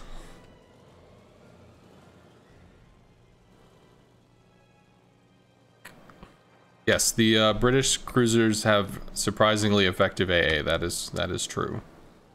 Work on the Doria, but there's a whole bunch of stuff over here. I think I'm gonna swing out. Autopilot mode enabled. Try to break this, and then see if I can help the team wrap. Oh my god, there's a whole bunch of stuff there, though. All stations requesting fire on Yeah, and these guys just don't have the ability to gun them down. Ooh. Awesome. Awesome. Big plays, bitches. Didn't need to pop the engine boost there. I just needed to not waste all my engine boost. But that's what I did, so here we are. So we lost half a plane. We lose probably 1 plane, which we do. Cool looking camo. Swing back in. That'll finish off this plane. We're going to lose another plane coming back in. Well, half a plane.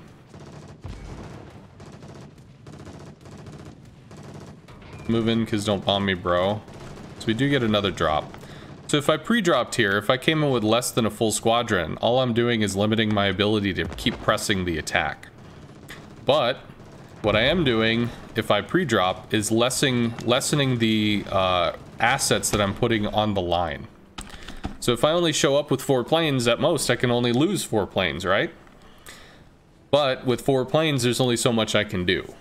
And the best way to think about AA is how many planes do you lose to penetrate the AA to get the strike? Do you lose half a plane to get in and to take a shot? Do you lose 1 plane to get in and take a shot? Do you lose however many planes to get in and take a shot? And then you do the math from there. So if you're attacking a cruiser with some rocket planes, and this cruiser has a friend. So these 2 cruisers, to attack them, you lose 3 planes. Well, if you came in with 9 planes, you get ripped up as you come in, you take your shot. Well, you lost 3 planes coming in. You shot with 3 planes, so those 3 planes fuck off, and now you have 3 planes left. What are you going to do with those 3 planes? If you turn around to try to attack again, they all die because you lose 3 planes coming in to make the attack. So you can't do that. It doesn't do anything. All right.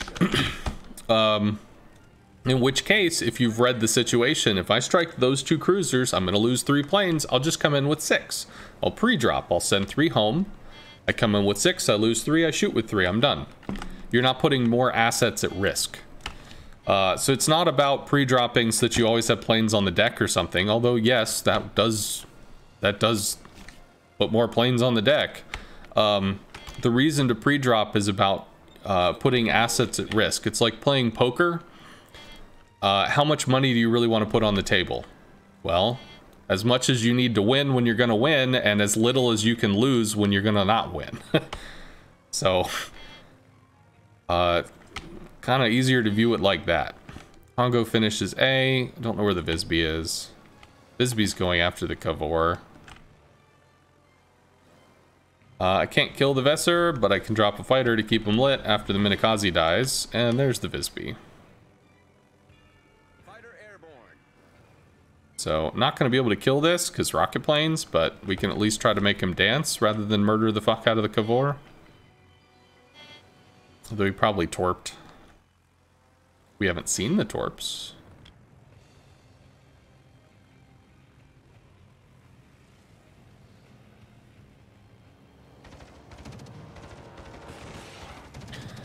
Visby AA is not great. He gave us a little bit of angle there, which helped prime the rocket, so we got some pens. If we shoot full broadside, we get over pens. If we shoot slightly angled broadside, we'll get some pens. Pens do 3 times as much damage as an overpen, in terms of basic math. Whiff.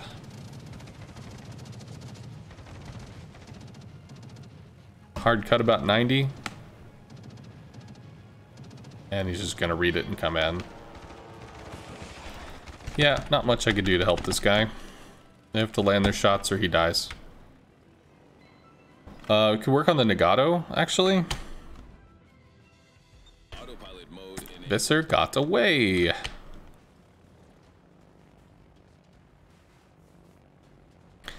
Can you do that hard cut you did for rocket planes and torp planes? No, not as aggressively. Some torp planes will allow you to hard cut to an extent, but it can affect the accuracy. So it's not in all planes. Some planes are more maneuverable than other planes, just how it works. We torped our own dude. Hey, maybe we did. I was trying to help you, sir. Oh, he lives.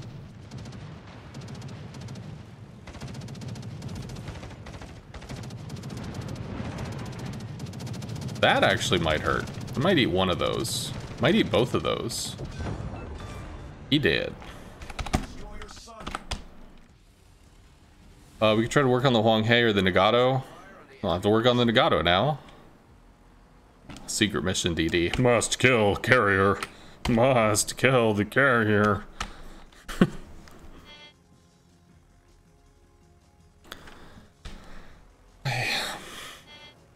All stations reporting the position of a strategic target. I just wanted to see me dead. I just Please, make my dream come true. Just shoot the thing, rar. All stations reporting the position of a Oh, buddy. Can we? There's that S-turn fun. Oh, it's probably a kill. He had almost no health left. enemy cruiser destroyed. Do not have an engine boost consumable for the Yorks. We're gonna have to save up our go juice. Stop fighter, I don't know, keep them lit or whatever. See if there's something we can do against the York. Can't kill it, don't have enough damage. If we land a whole bunch of citadels, usually about 6 to 8. Might be okay. Nope, it was 4. 4 was not enough. And he's turning out, so... Try to match the turn, try to hard cut. Fighter latches, pew pew pew. Take the shot before the planes are dead. Got something. Congratulations, Minikaze. You resulted. You got the CV dead. You did the thing, sir. Now go make yourself a grilled cheese sandwich.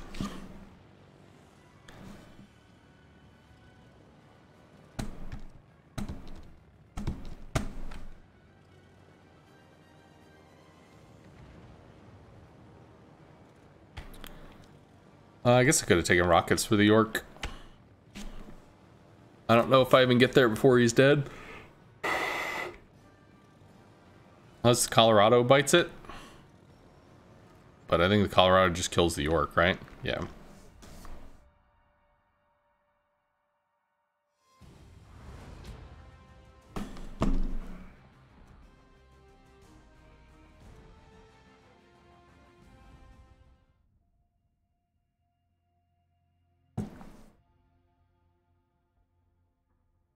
Hey. Are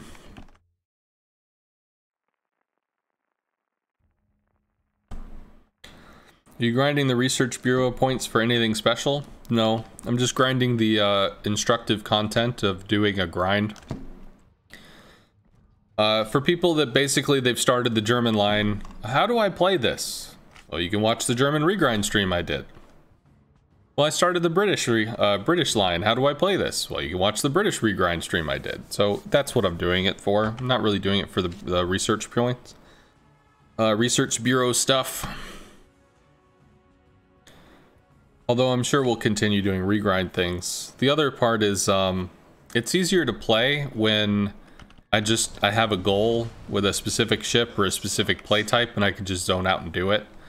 As opposed to jumping back and forth, this ship, that ship, this ship, that ship, this thing, this mechanic, that mechanic, this other thing. It's just easier for my head to just kind of cruise control.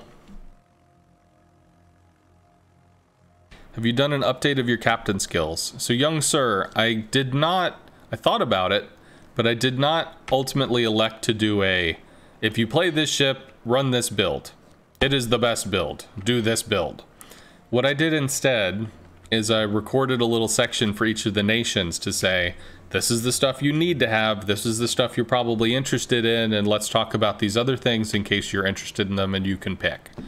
So I have those on the YouTube channel, where we kind of go through each of the nationalities and talk about it. And there's a little additional content kind of thrown in there as far as, you know, for the premiums or something of the line, but I leave it open because with the old skill tree, there weren't a lot of skills, so you just kind of, you took the stuff that didn't suck and then that's what you had, because that's all there really was. With the new commander skills, you could go a defensive build, you can go an offensive build, you can go a this, you can do a that, you can do a variety of different things, and because of that, it's disingenuous of me to say, this is the God build. You must do this. So I didn't want to, ultimately. It's what really turned out. I was not interested in giving somebody the one build to rule them all. So, in a sconce fashion, I decided to talk a lot. Because it's what I do. Alright, there are 4 DDs. We've seen a Visteris, we've seen obviously the Akatsuki. There's a Makarov.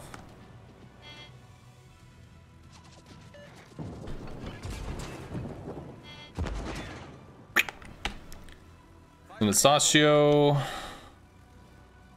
Maybe we can give some information to the Shinonome? I don't know. Nope, no DDs over here.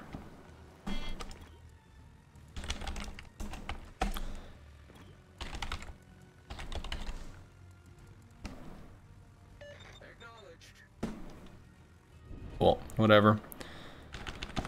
We could try to torp the Sashio, we could try to deal with the Visteris. All this stuff is up tiered, so it's not a lot of great options here. But we did give some good information, I think. We still haven't found one of the DDs, however. Do I change the builds much for clan battles or ranked battles over your random battle builds? So in a tier 10 situation where I might be going against an FDR, if I'm playing a more maneuverable CV, basically a CV that has planes that are, you know, kind of speedy, I could look into a defensive fighter build with enhanced reactions and interceptor and all that other fighter stuff. Because if we've got fast planes, then we can use those fast planes to place the fighters to counteract the FDR. Because the big issue with the FDR is the average surface ship player has no idea what the fuck to do against it. They just sit there and get wrecked. Well, you know, it's a viable strategy. I'll keep him interested by using my health pool to distract him and giving him damage. Ah, yes, a wise plan, sir. But realistically, you need to coordinate your AA, you need to group up, you need to this, that, and the other shit to overcome it, and the average player's just not going to do that. So...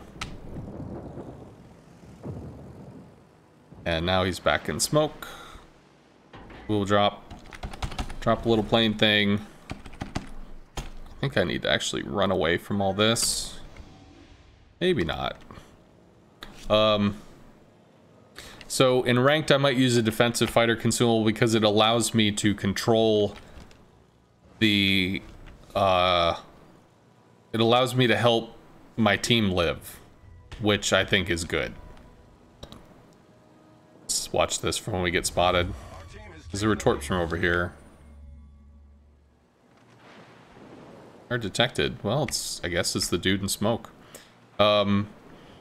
Otherwise, no, not really. I mean, there's not a huge difference in terms of what you're trying to do in a CV. I mean, if you're trying to kill people, go offensive. If you're trying to defend people, go defensive.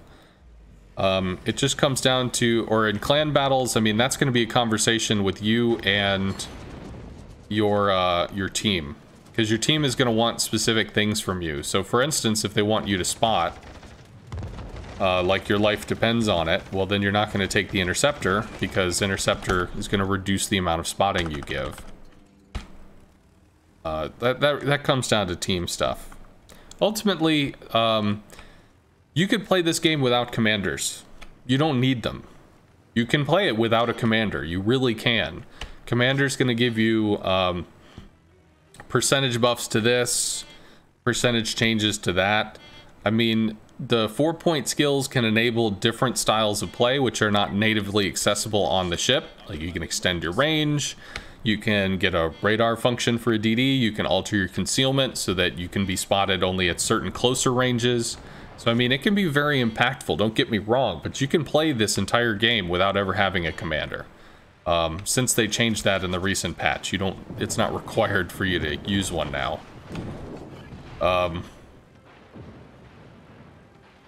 So it's worth remembering that when you're making these build decisions, you're not deciding between whether you're gonna win or you're gonna lose. You're trying to find the thing that's gonna work for you and what you're trying to do. Which again is why I take the time to talk about it, so that you can try to make an informed decision on what you are trying to do and pick your shit accordingly. Alright, maybe we can bomb this? I don't know. I mean, we're doing pretty well. How far am I in the Vaser? I don't know, probably about 40,000 and on 160k.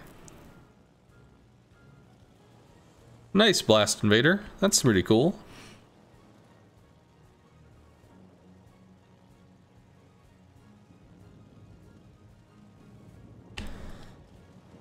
Alright, so one of those went down. We could bomb the Niza now. We're gonna lose all these planes, though. Unless the Alabama gets dunked. Alabama got dunked. Not dunked enough. He's still gonna be able to shoot us in the face with AA, so... we will eat all kinds of shit. Nice. Just want to drop the Niza now. And I'm not allowed to. Whatever. You can just run out the clock. There's really nothing for me to do. I could torp something, I guess. I could torp the Alabama. All this stuff is so high tier compared to what I can do anything with.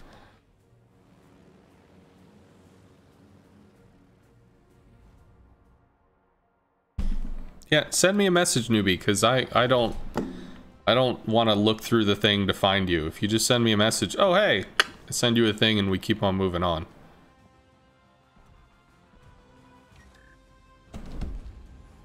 Rockin'.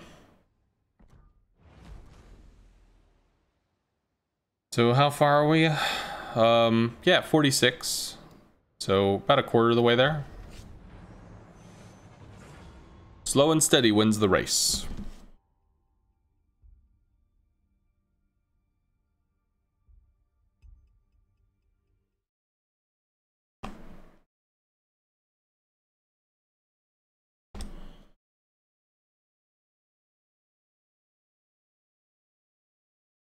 Huh. Oh, well.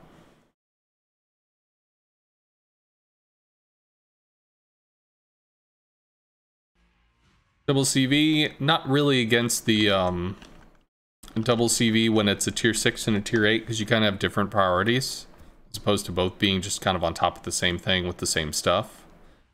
Single DD's nice. We could probably Citadel the Nuremberg, the Molotov. I don't think we can breach the Balti or the Amalfi. I think they have too much armor. There are some battleships that we can farm, or we can bomb, I guess I should say. Newbie, why would you play ships you hate in a div with me on stream? Like, come on. I am terrible in this ship. I hate this ship and actively dislike this. Like, okay.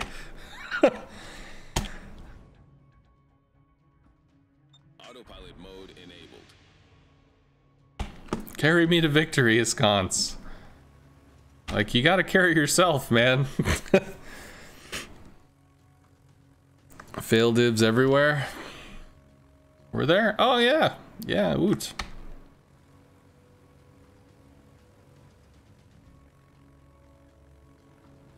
Oh, good. Those latch.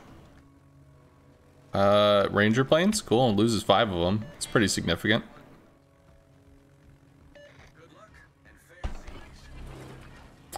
Can strike a Nuremberg. Pop the engine boost so we can try to hard cut. Yeah. Swing it over, boost it in, do the thing, take the shot. Clunk.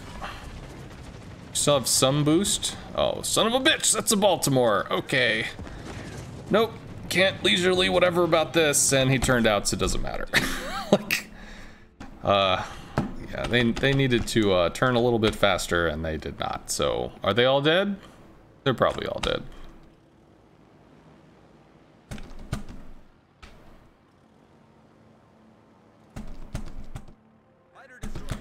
Yeah, we did 8K to a Nuremberg, so I mean, that's pretty cool. We don't have a lot of stuff that we can shoot, but Nuremberg is one of the things that's relevant to our tier that we can have as a good target. I mean, I guess I could just intercept these planes. So, we could do that. He strikes the Balti. Balti's a good target because the Balti has radar and no heal. How hard is the Balti turning out, though? Up the engine boost. He's going to keep turning. So, if he's peeling away from the cap, then that's giving newbie a little more space to work. As opposed to being under radar pressure. Which is kind of nice. What the fuck are you talking about? For what? Do you see imaginary planes that I don't see, or is he just noticing the rockets that are up near a newbie? And it's just getting terrified. They're coming for me! They're coming for me! We could bomb the Bismarck. We could bomb the Vlad. I know we can Citadel the Bismarck. I don't know if we can Citadel the Vlad.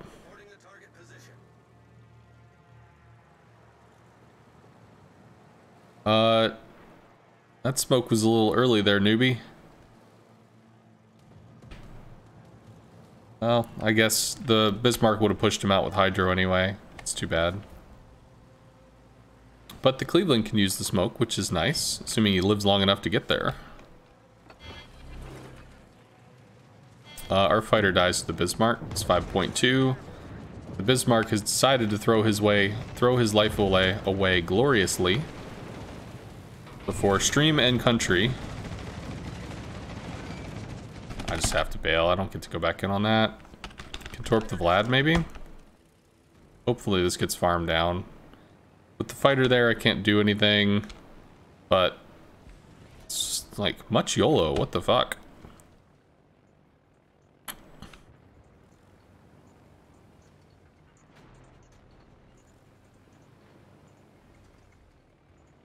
Okay, pops fighter. In which case we'll pre-drop. I should pre-drop again, but this will be okay. Because we're gonna lose 2 planes going in on a Vlad, maybe more with a Farragut there. Nope, we just lost the one. We could have done it. Could have made it happen. Go back to bomb the Bismarck again, I guess. They live.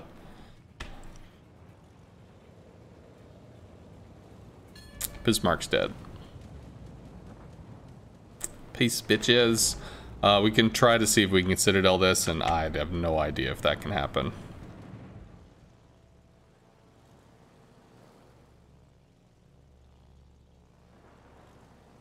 Could Citadel on Amalfi if we get a good drop. Not the engine boost. We go on the Amalfi.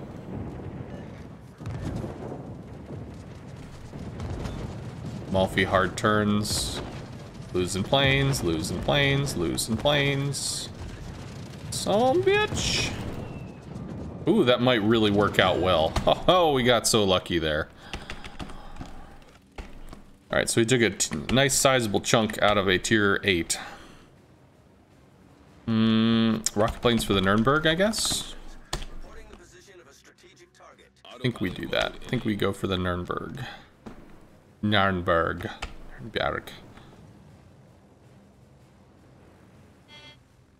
And then the Koenig Nagato. Nagato is tier 7 on Congo, not the Koenig. Congo is tier 5, so we could definitely bomb the Congo, but we're gonna have to try to work on this Nuremberg.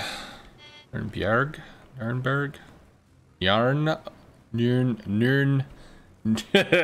Nuremberg. Whatever.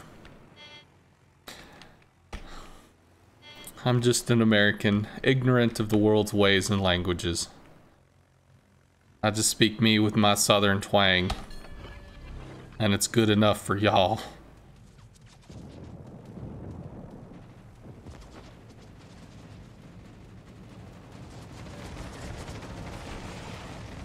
A little too much on that.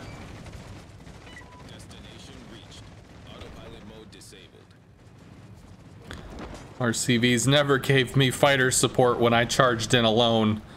How dare they? It's my God-given right to charge in alone and get murdered.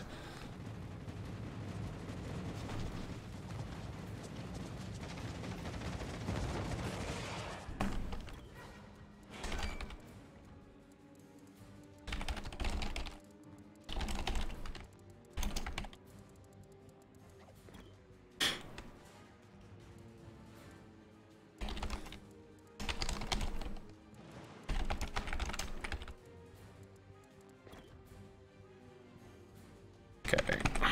Nuremberg fucked off.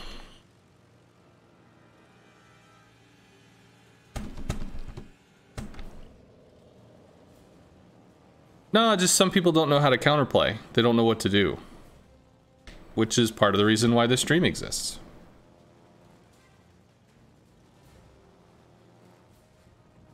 Your journey to Valhalla was assured. If we get some good Citadels into the Congo, that's going to get a dunk. I think he's looking for something to YOLO, probably YOLO the Nagato. Yep. So, knowing newbie, fuck it mode just got engaged and he's going to try to make a play.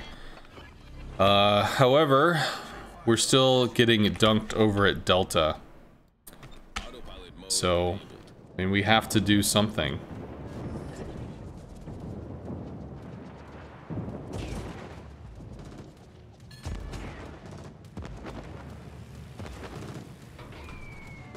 Swing hard lie.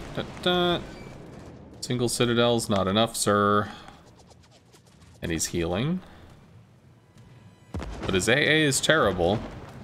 So we could probably drop this time and one more. Swing back around.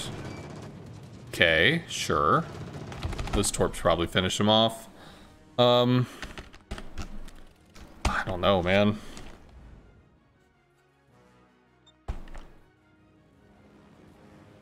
Yep, he did. So now we have to somehow kill all this shit over at D. And our Lexington is dead, so we lose a CV. Cleveland's pointed the wrong way. He's not running for his life. So I think we lose this match. This is looking really rough. We've got a lot of people that are like way on the edge of the map, so it's gonna take them a long time to try to get back into the fight. We lose 4 planes off of this fighter, don't we? Yes, we do. Can we drag this? Nope, he's already bailed, so we don't have support there either. It's fine. Drop that for lights. Bomb the Balti, maybe? Oh, Jesus. Fuck off. All of you people. Done with this shit. Bye. Okay.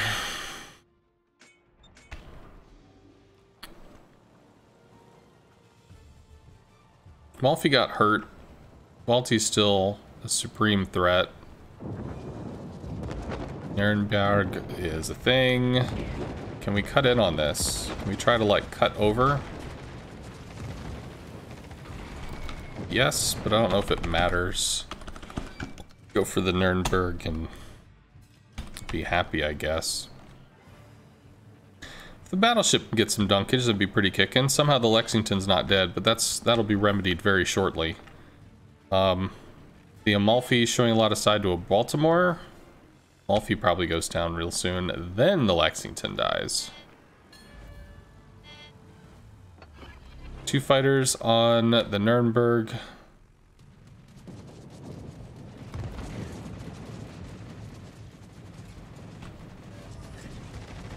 Turning out now. Not enough. On planes. Turn, turn, turn. Should be a kill.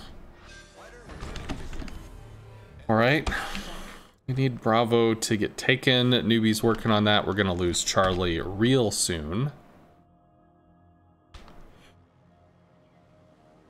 Battleships are still off in La La Land.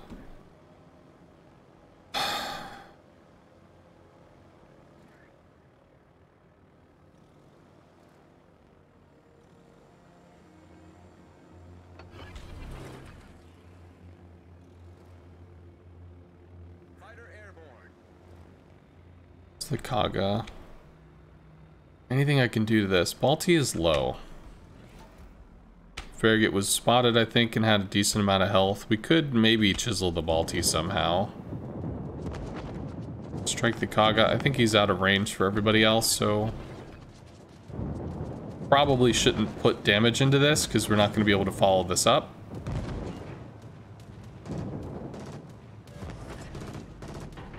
There's the Ranger, so at least we know where those are. Might be able to bomb the Queen Elizabeth. Malfi and Balti are still real problems.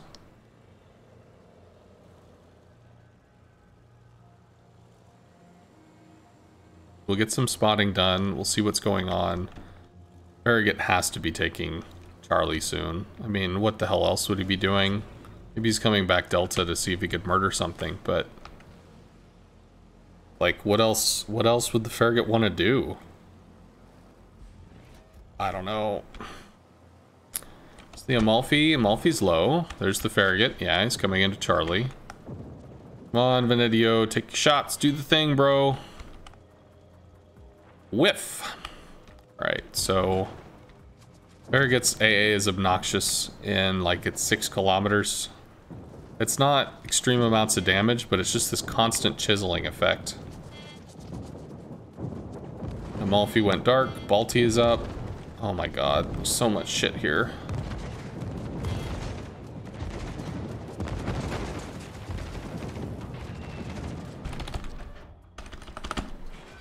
Cool.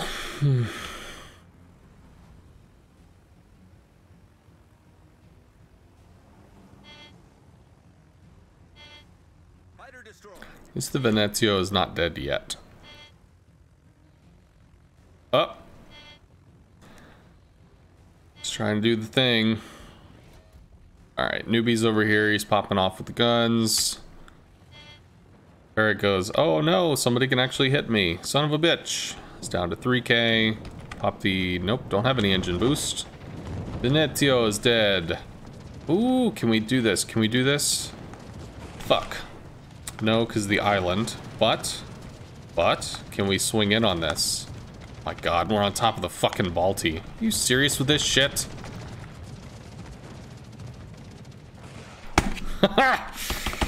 Right.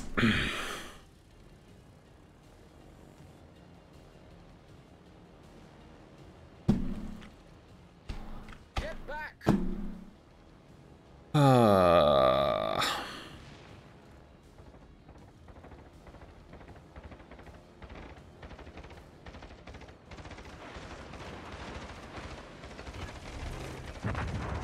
Nice. Fighter airborne. Balti cuts in because Torps are scurry. We might get one... Actually, that's a kill. Balti's dead. Bye-bye. Which means there's a Farragut that's hiding in smoke. A furry gut. Hee hee.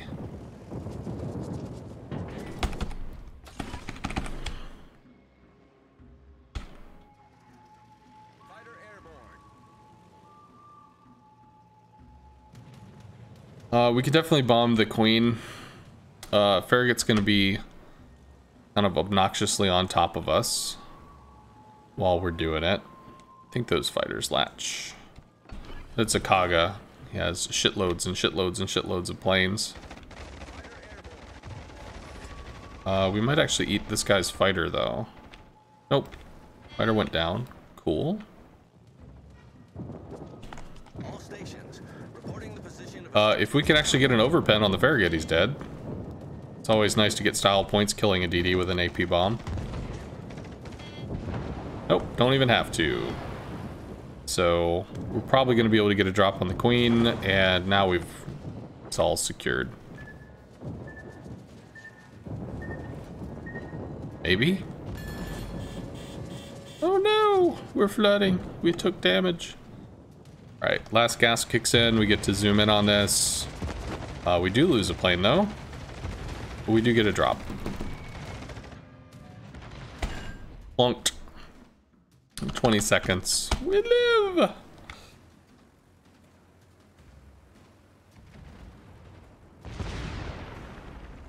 What bug, Snake on me?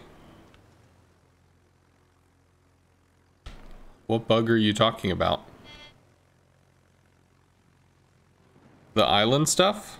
It's not a bug, it's intentional. They had the ability to change it, they did not change it. That makes it intentional. I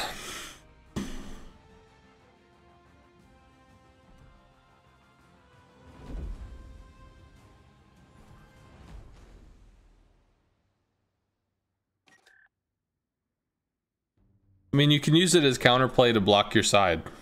Effectively is what it is, right?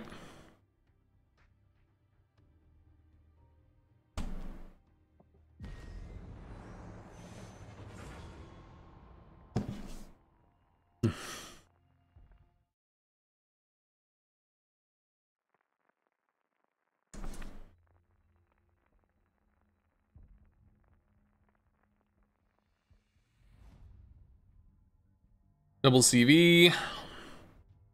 Rocket the Buddy, the Konisberg. Lots of bomb targets. More targets than we're going to have bombs. We'll have to lean on Torps as well.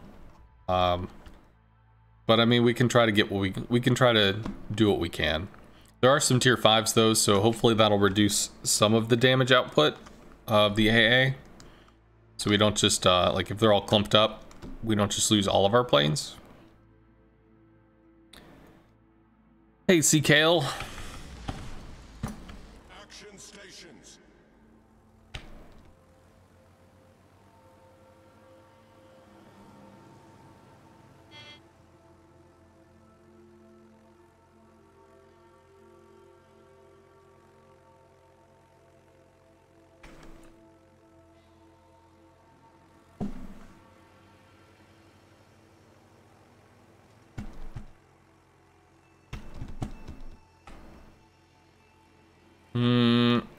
AP rockets aren't going to scratch the Graf, so we're good there. They might hurt the Marblehead.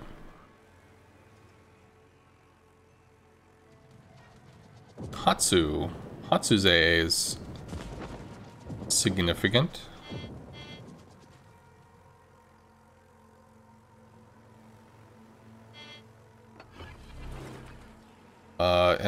Our friendly CV has not woken up yet, so we don't have any information in the north. We will continue our scouting run like we do. Here's the buddy.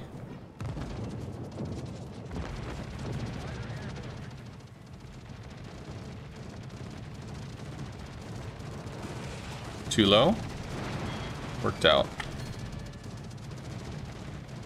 So like if you go straight at the water line, sometimes the rockets dive under the water. Or just dive into the water and disappear. So sometimes you want to go like a little over the water line. But, I mean, ideally the water line is the shot. Okay, well we did a lot of damage though, which is good. The hot neck's pretty bulky, kind of slow to turn. We might be able to torp that or the buddy. Keep working on this stuff. Are they in a div? No?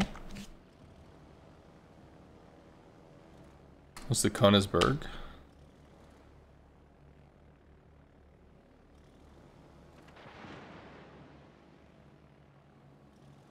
Buddy's taken lots of fire. And the Ohotnik is definitely before him. I guess he bunkers up on the island, but that just means I can torp him. He's dead. Cool. Königsberg is damaged. There's the Ohotnik.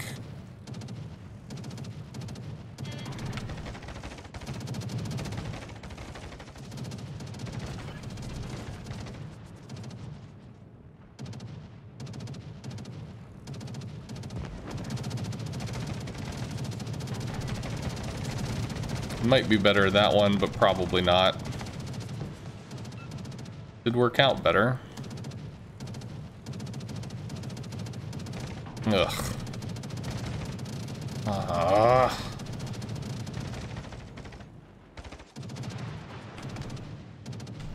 Come on, turn. You know you want to. It's turning out now. Cool. His rocket planes. Where's the Ryujo turning? He's turning... I guess he doesn't give a shit. He's probably going for the Königsberg.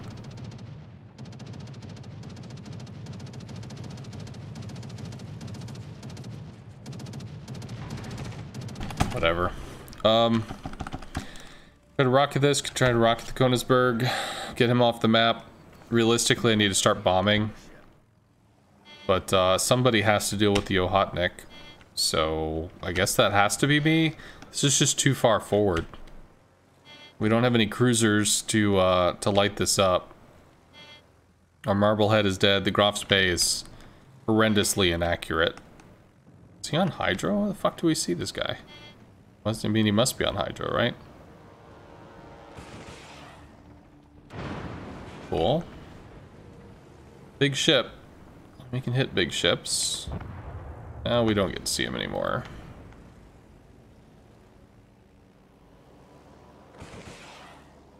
We'll redrop a fighter and then we'll come out with bombs. Try to work on battleships. Because if this guy slips through, he just murders the Königsberg, murders the Fuso, runs after the CVs, does stupid shit. Could work on the New Mexico as opposed to these. Try to let newbie somehow deal with them via torps. Oh, this is just real awkward. Autopilot mode enabled. All stations requesting fire on the designated target. Redrop a fighter for the Ohotnik. See if we can work on the New Mexico. This is not good. Well, the stuff in the north is going well. It's just the stuff in the south looks really scary. No citadels. Good citadel, the Contour. Good. It's the Ohotnik being locked in place. Netted a kill. This team knew where to shoot. Son of a bitch. yeah, that's just not gonna happen. I think we just get pinned against the wall and murdered. So this is kind of rough, man. See if we can get out somehow. Maybe. Maybe we can help with the Hatsu.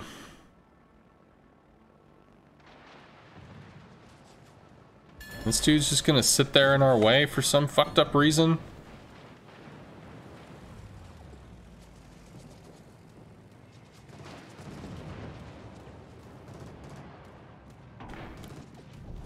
Our team has taken the lead.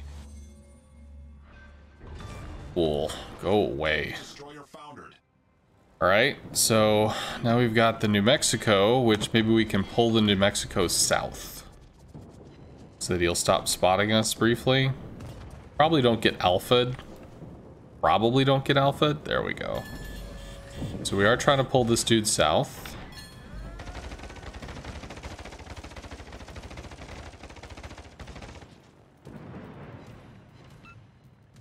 Although theoretically it could have come in maybe from that line to keep him moving where he's dodging torps. Right, so we almost get through, kind of, maybe. Should go dark here-ish. Well, I can't Citadel the New Mexico. I'm going to work on the Cavour because I know I can Citadel that. New Mexico's dead to torps, rockin', and northern flank comes through. It's like we have all these ships, and I look on this, and there's just so much space between where our shit is.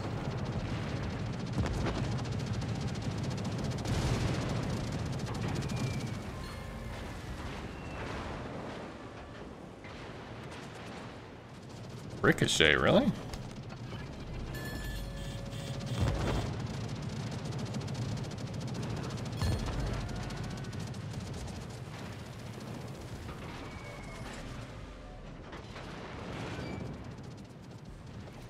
If we could double sit this, it's a kill. Or they could do that. Alright, so sewed up at this point. Can bomb the Byron, I guess. Can I explain why the CV concealment thing is bugged? Sure. I've already done that.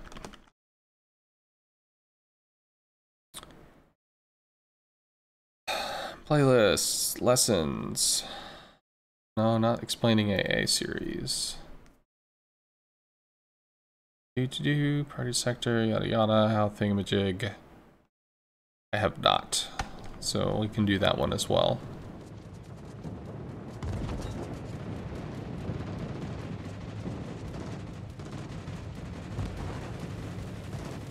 Destination reached. Autopilot mode disabled. Cool. Probably lose the plane, but we get to drop with one.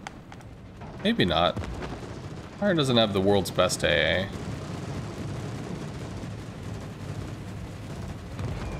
We got two. Sad times. Alright, 34. If one of these gets taken out, this is done. Well, alright, so this is done. Rather than watch this, I mean, it's over. So, what we can do, I can explain the thing.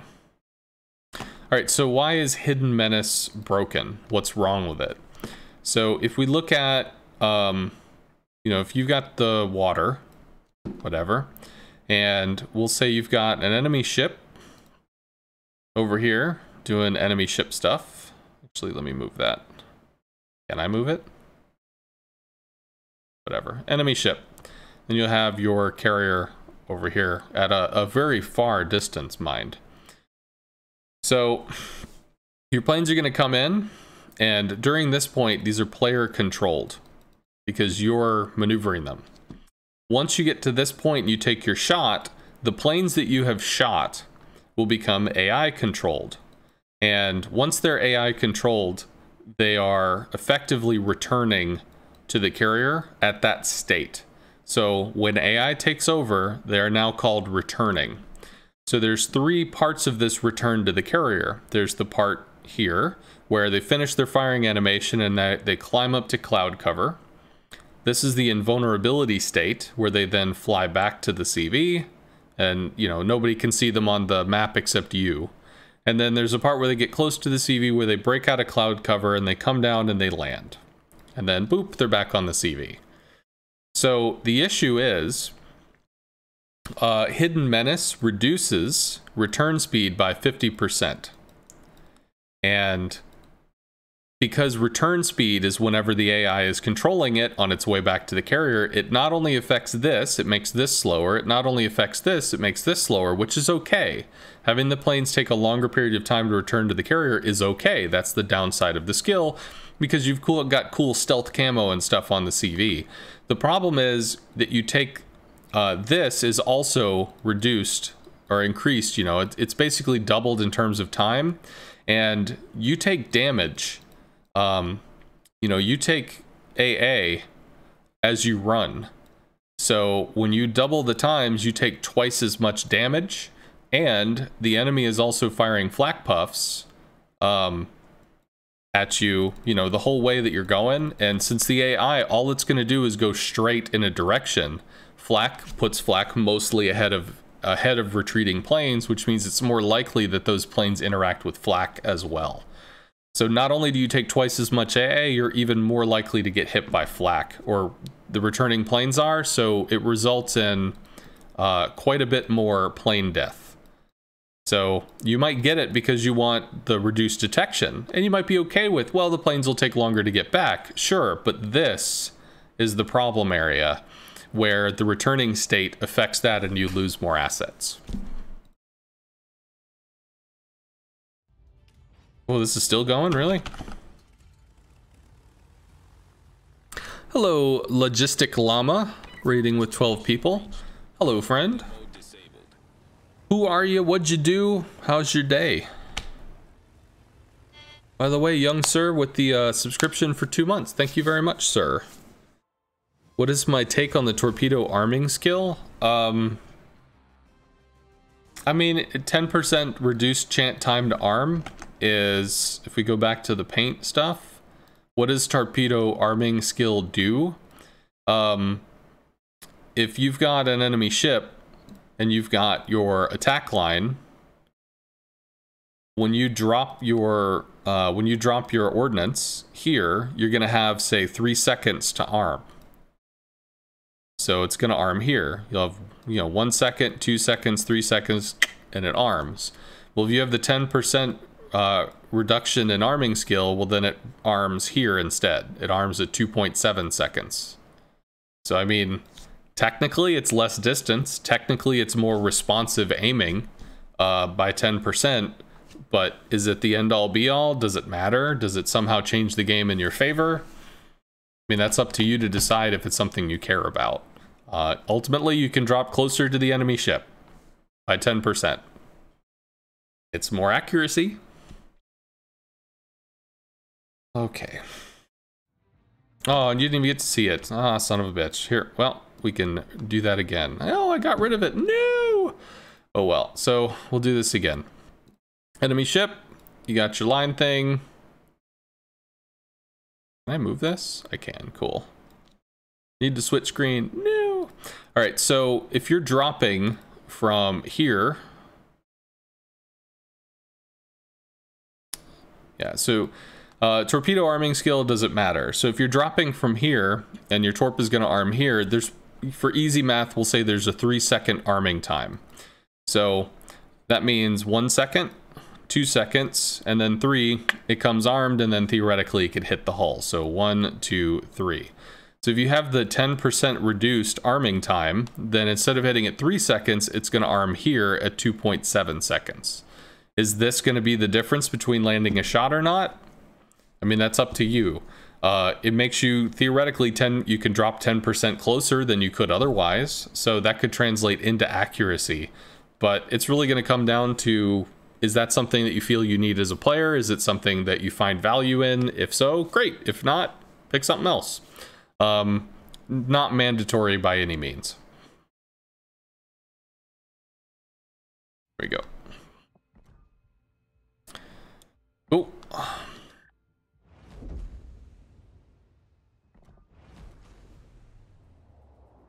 100,000 to go.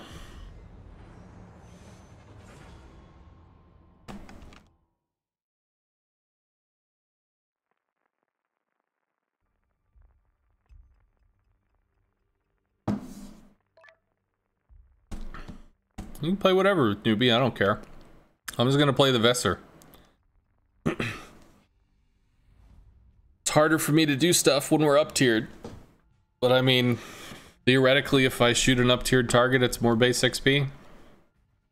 Whatever, man. We get Citadel, the Trento, maybe the York. We can't breach the Groff because it's a super cruiser at tier 6. It has a spaced armor and too much armor in general, and I don't think we could hit the Cleveland or Tallinn. Can bomb the tier 6 battleships. We could try to harass the Benson. General quarters. You like the -10 arming time for the IJN. You can drop over islands better and off-angled ships. Naval battles is only at 25 for German CV. 25 ribbons? 25 what? 25 something? If you remind me, I'll turn it on. I didn't even think about it.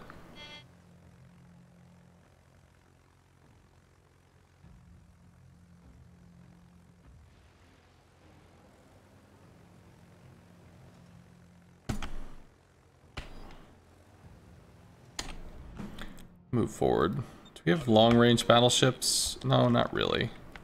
Don't really have to worry about long fire threat. Ooh, I think I actually have to go for the Trento. No, that's just greed. I need to get information. Pop the engine boost. We'll take a shot at the Cleveland, lose a bunch of planes. But the fastest way is through rather than trying to go around this dude. Yeah, look, no Citadel. And we're just trying to get information.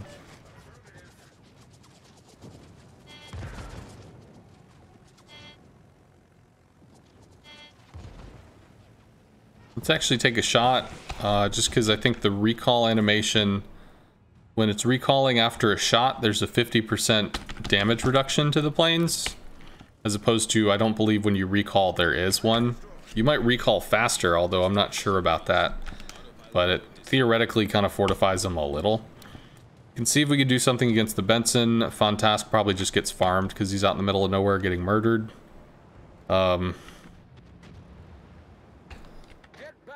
Bruh, please? You okay, friend? Benson's gonna farm from smoke, so we're not gonna be able to see that. Try to do something about the Cleveland, maybe, but I don't think so. We strike the York? York pull out? No, he's bunkered in. Could try to torp him forward. There's a Benson. Reporting the target position. You doing, little bro? Groundhog came out and unfortunately saw his ship's shadow. Seems he's dead. Cool. Well, that's good. So, turns out we did not lose our Fontask before they lost their Benson, so nice.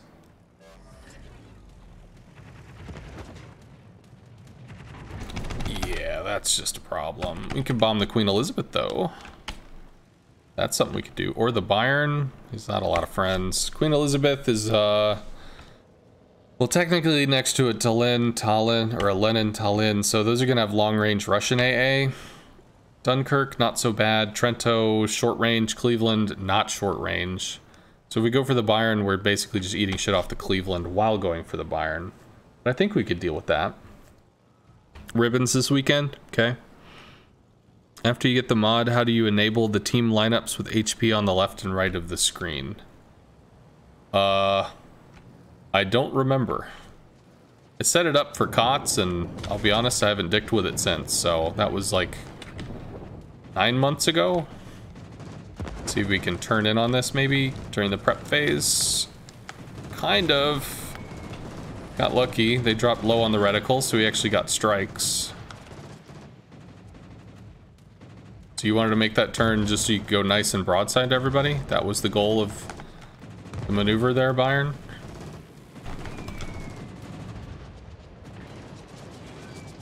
Cool. We lose the plane, but we can still get one more drop. So if we get a Citadel, that would be pretty sexy.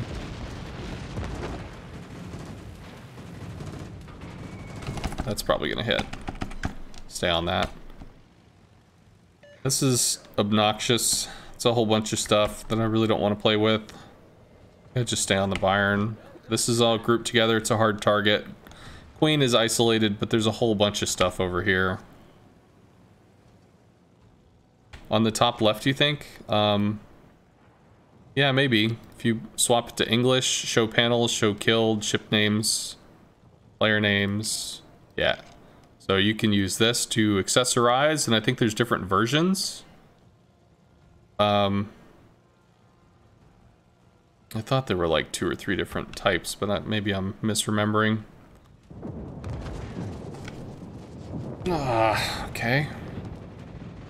Took some flak damage. Need to scroll out when using German bombers.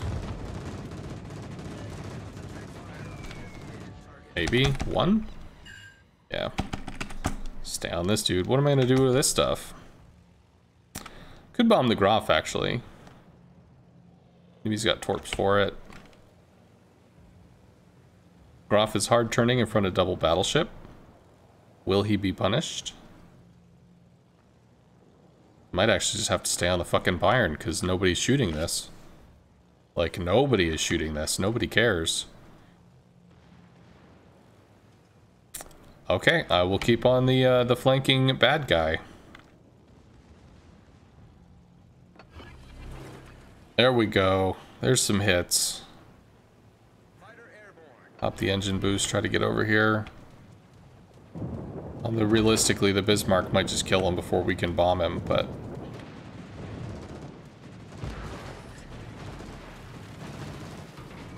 Go away. That should be a kill. We can bomb the Dunkirk. So I can swing over from this direction. We shouldn't need too much AA coming in. Probably lose a single plane as we come in. Massachusetts, you are anti-aircraft fire support. Oh, with the cheeky Perthorps. Clonk, clonk, clonk. Conga line death. Go for the Graf Spey. Our team has taken the lead. Big hit. Probably oofed from the Bismarck. Eats a torp and dies. Rockin'. We could try to go for the Cleveland, I guess, but I think I go for the Queen. And I don't have an engine boost. Let's try and save the engine boost for the, you know, below maybe 3.5 clicks.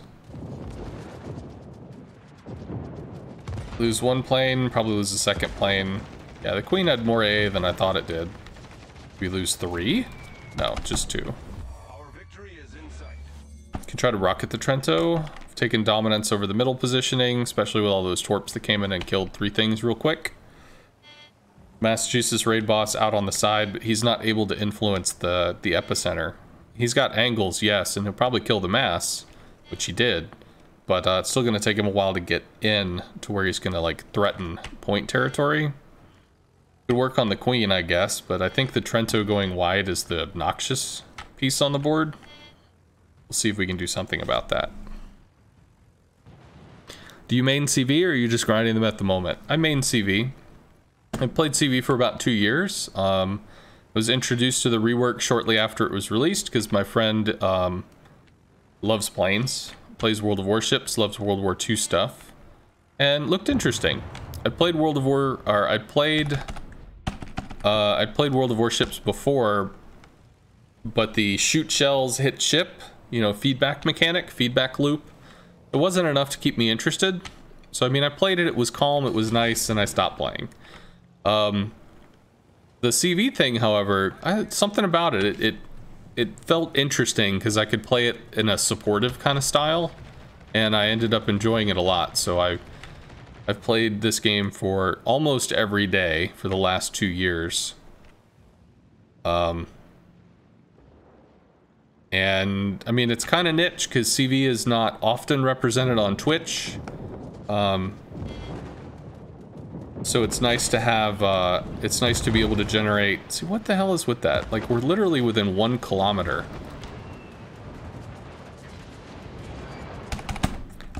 AA guns stop firing at 3.5 kilometers, but they don't stop firing. They stop aiming at 3.5 kilometers. So if they're shooting literally over top of the ship, like, okay. Or maybe that was the Massachusetts, but I don't think I was within his AA range, so. Anyway. You're just getting back into WoWs and you really like CV, but you're bad at them? Do I have any tips?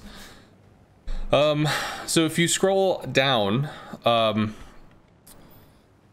if you scroll below the view screen, you'll see CV 101. Check that out, because for a beginner, for somebody that's really just looking for how the hell do I start this shit, CV 101 is going to give you a lot of information on the Langley, which is we really shouldn't be coming in with a full squad here, but the game is done. Plus there's a Massachusetts that'll murder a bunch of planes because he's got a fighter, so any remaining planes after the attack are going to get shot. But if you check out CV 101, this might be a kill, but it might not. 4,000 is a lot to expect out of those torps. Okay. Oh, goodness. CV 101 is a heavily commentated Langley game, which is the tier 4 CV for the US line. I recommend the US line as a starting place because it's got the best feedback loop. When you shoot rockets and you hit, you deal damage. When you drop bombs and you hit, you deal damage. That's not always the case with other nations. For instance, when we shoot rockets in the German CV, we might not have non-pens or ricochets. Those don't do damage. We might have overpens or ricochets with the bombs. So because the US has the best feedback loop, it's the easiest to understand and to learn on. And then from the US line, you go to maybe the Japanese, and then you can choose to do British or German, which are more advanced lines. But CV 101 is going to give you a grounding in what the reticle is, how to use the reticle, what the ammunition does, and you can kind of learn from there. And for additional lessons and other stuff, if I type YouTube, that'll give you a link to my YouTube channel where I upload lessons. Like, basically people ask questions, I'll kind of teach this mechanic or that mechanic or this thing or that thing, and if I remember, I'll go back and clip the lessons and kick them up there. So there's like 30 lesson videos about a variety of stuff, talking about AA, talking about ship positioning, talking about attack timing and bomb stuff and this and that. So there's a lot of information up there. But in terms of like, can you tell me how to be a great CV? It's a really large conversation, so start at the start. And you're going to learn a lot just by playing. And as you play and you encounter difficulties or roadblocks or situations that you're not sure what to do, then you can ask a question, what do I do with this? Oh, well, I can answer that. But to give you like the whole book in a paragraph, that I can't do.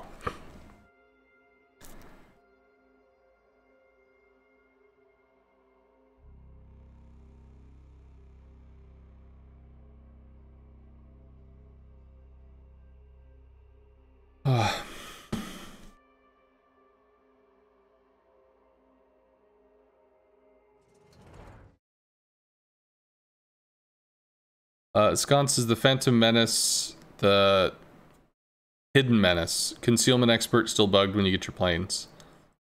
Yes, it's still bugged, and I did a little explanation of it, which I'll draw out into a lesson, and I'll put up on the YouTube video. When you play tier 5, 6, 7, you get up tiered 50% of the time, and otherwise you might be better than 50%, but odds you'll have a high score games and low all the time. So PR doesn't actually matter as much, or sorry, how do I say this? How do I say this? World of Warships. All right, so if you ever played World of Tanks, if you get up tiered, you might literally not be able to scratch the enemy. As in, you can't hurt them. You can't do anything to them. You can spot them. Maybe you can shoot the track and like slow them or something, but you may be in a situation where you can't deal any damage to them. World of Warships is not like that. You can always shoot at an enemy ship, and even if you can't deal damage to them, you could still light them on fire, which would still deal damage to them. You could still torp them. So being in a tier 5, 6, 7 setting, even if you're up tiered, you can still run around causing lots of damage and murdering people. It's about how much you're able to do while they're shooting back at you. So if you're in a cruiser, how effectively can you dodge, or how well could you shoot over an island while staying dark and not taking return fire? If you're in a DD, how well can you farm the enemy battleships, or well, the enemies in general, from a smoke cloud or from a hidden position or land torps? So I don't know if you could really say PR is different because of the up tier, because you'll have PR farmers, you'll have people that play the game trying to get huge damage numbers to make their PR number really big. They'll play tier 4s and 5s and 6s and 7s. They'll do all that shit, and they'll run around killing everybody because they learn how to run around killing everybody. It's just part of what you do when you PR farm, because you're looking, well, basically just for lots and lots of damage. 2 torps into that.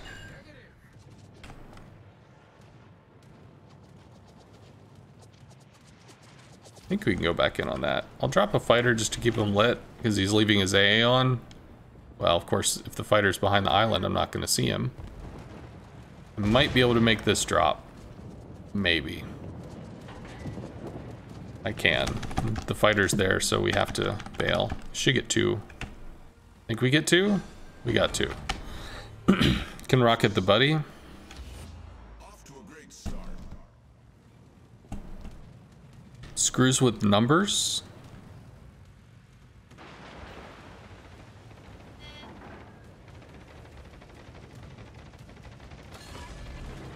If you're tier 5 and you're up tiered in tier 7, just load your AI, HE, and burn everything. I mean, you do whatever you're going to do that's going to get you the most damage, and if that's lighting fires and rolling fires, then yeah, you throw HE. If your AP is not strong enough to pen, like if you're in a tier 6 and you're firing at a tier 8, and your AP is not strong enough to actually get through the armor of the tier 8, well then yeah, light it on fire. But I'm in a battleship, you say. Battleships should always shoot AP. Well, unless the AP isn't going to do damage, in which case shoot HE, light them on fire. Do whatever you have to do to get damage, because that's what PR is. PR is not how good of a player you are, how amazing you are at this, how amazing you are at that. PR is literally just a rating of how much damage do you do, and how often do you get kill ribbons in a game. And if you win, that's some bonus points on top. That's what PR is. That should be a kill. Can try to bomb the New York, maybe? Enemy cruiser foundered. Rocketing the Omaha would be good. Do I recommend spending coal on a commander to put on a CV? I think there are 2 coal commanders which I can recommend if they're for coal, which is Andrew Cunningham is a great CV commander, and Gunther Lutjens, whatever. He's also an excellent CV commander. So if you want to spend some coal for one of those, the British Andrew Cunningham, oh, that bomb drop is so low, is excellent. And then Gunther is also excellent. Outside of that, like getting one of the 10 pointers or something, you don't need it. You can earn 10 points, a 10-point commander by playing the game for probably a few hours or maybe a day. And then poof, you'll have a bunch of skill points, and all you need in a CV is 9 skill points. After that, everything else is fluff. I'm not saying it's not useful, I'm not saying it isn't worth it. I'm just saying that it's accentuating what the CV can do. But that initial 9 points, you really need the additional health and armor on the planes to deal with the way that the AA is set up, because the AA kind of expects you to have those skills. Every time you get two brothers on the map, idiots on your team go through the middle. It's the only time you go AFK. You got better things to do than playing for a losing team. Oh, well, you gotta do you, man. I don't think going AFK is very nice, but shit happens. Sometimes it's an auto loss. Alright, newbie. And try and strike the buddy. Let me pre-drop. We'll come in, we'll send two home. Try to strike into the buddy. Good, so we actually see the Fubuki. I was wondering where the hell he is. Pop the engine boost and see if we can make this count. We lose a plane, we're about to lose another one. Actually, if I didn't pre-drop, I'd have another shot? Really? Wow, okay. To be honest, I didn't expect that with all that stuff there, but low tier AA is pretty gentle. Autopilot mode disabled. Guaranteed the loss. Good plan. I mean, I understand it's frustrating, but bailing on your teammates, just because two people go middle, doesn't mean you lose. Other people can do dumb shit too. Your team could go middle and you lose two people, but they could have two battleships that charge forward and just die. So, I mean, it could equate. Buddy slammed on the brakes. Mouse wheel back so we can try to cut in on this.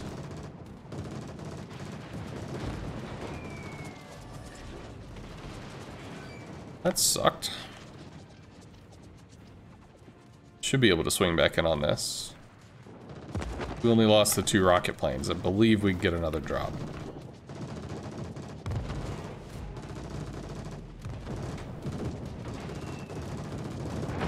Fubuki. Single sit. I think I come back and bomb that again. Could try to torp, I guess, but...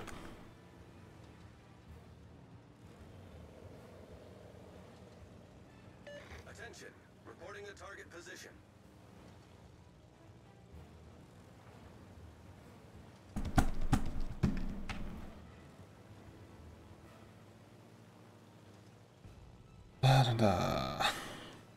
Congo's getting farmed. If he stops shooting, he goes dark in the smoke, but that's if he stops shooting, which he did not do. Snowy bomb the Cavor. Buddy is down. I should be moving the CV hull up so I don't have such long flight times. So you get to see the DD.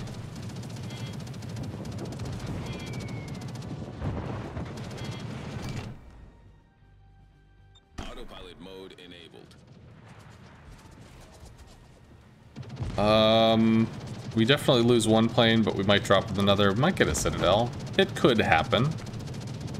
Unlikely, though. But it could happen. Oh, it's a good line. Hey. Should probably just stay with bombs. I mean, it's the best. Yeah, I'll just stay with the bombs. It's the best thing for the battleships. Although, I don't know if I can Citadel the Bretagne. I mean, that sounds French to me.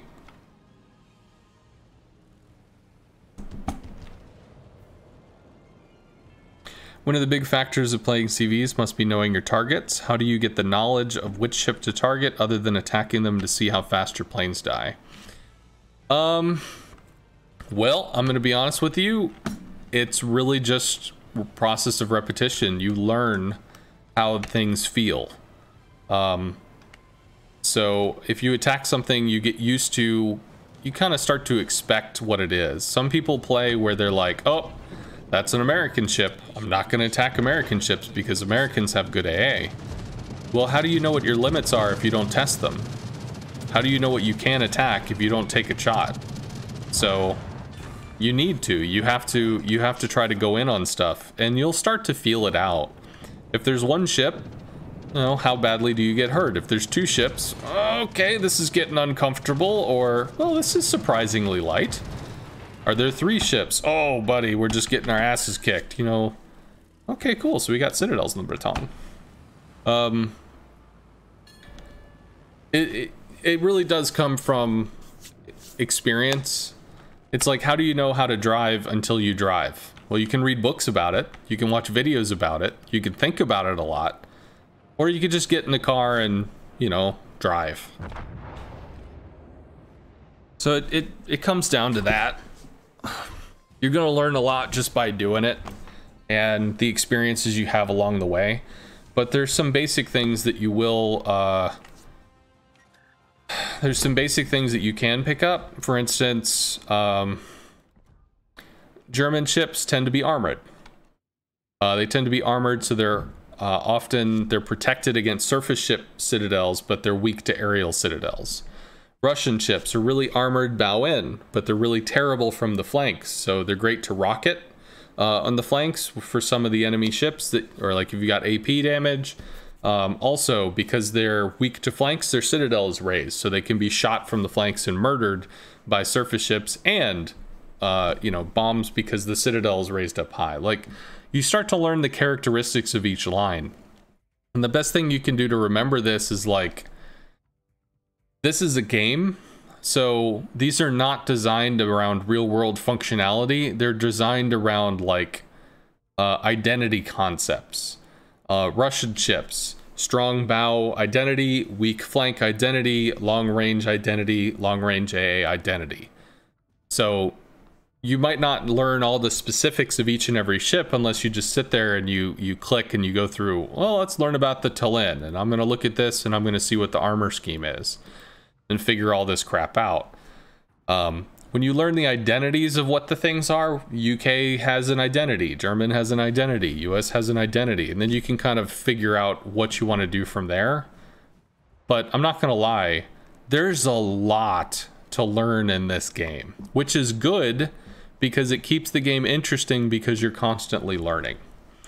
Eventually, you're going to get to a point where it's not that you know everything, but you know a shitload about the game. And that's going to translate into to wins and possibilities. But even then, they're going to be adding new mechanics and new ships and new this and new that. So there's more stuff to think about and consider. Hey, Lord Zath, what's up, man?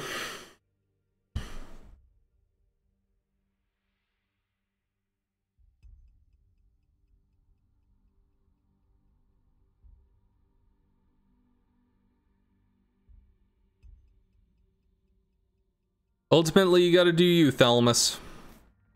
But some of the best wins are the ones where you're in a disadvantaged position and you're able to overcome the odds and turn it into a win. So, I can't recommend giving up before the game has even really gone underway.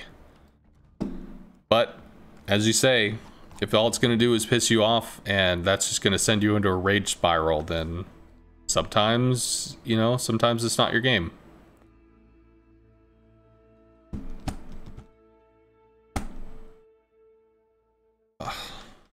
What's up, Irate Gamer? Not too much with me.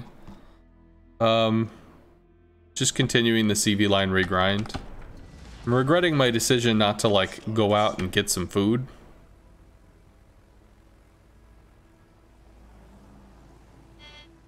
Kinda want to get, like, a pizza. Could nibble on a pizza, I think that'd be good.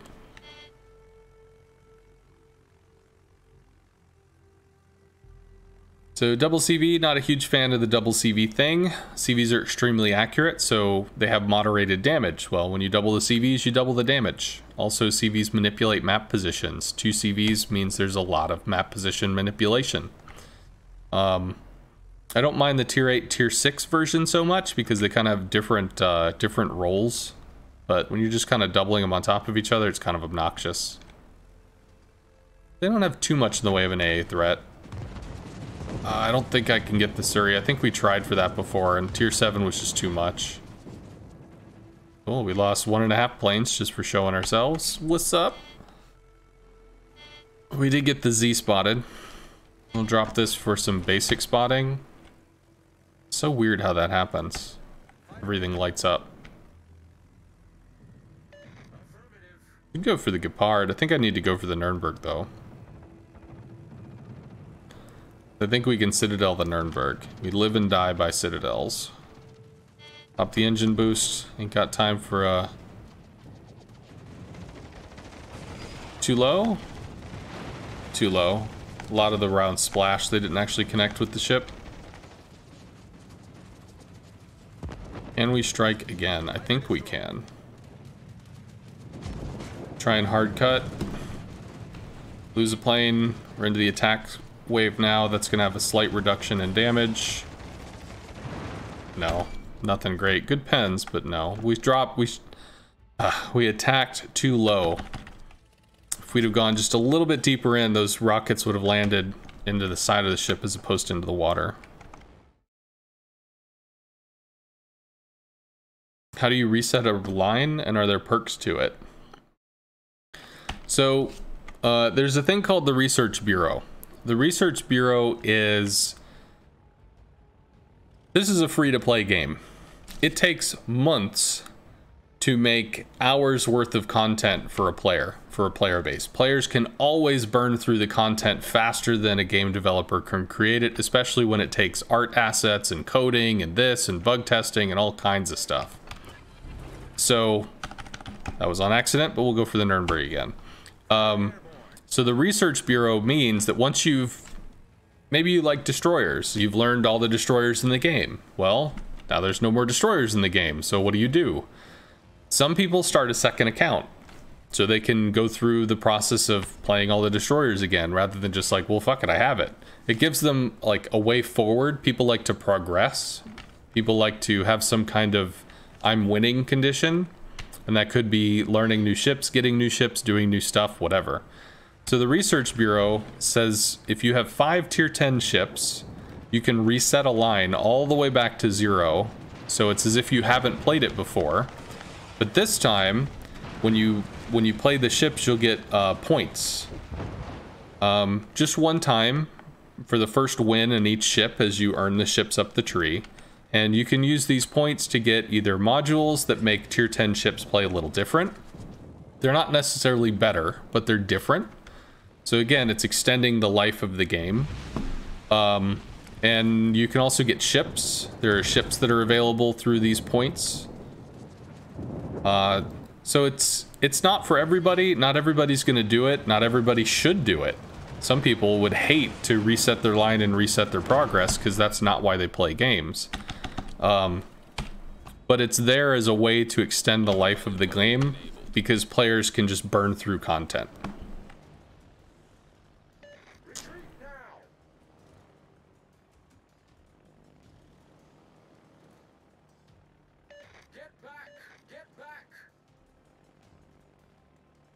Easy breezy. Just had a pizza. Would recommend. Yeah, I could go for a pizza. You love the new art designs they're adding? Yeah, the art team in this game is fucking phenomenal. Like, they are extremely good at what they do. Their little Halloween modes and stuff that they do are... I mean, it's a complete... It's art for basically a complete game. That they've made an entire game that's going to be used for probably 3 weeks to a month. And then is going to disappear off the face of the earth. But they effectively coded it and made art for all of it. I mean, it's just... It's such a Herculean task. And they make it look easy. Autopilot mode disabled.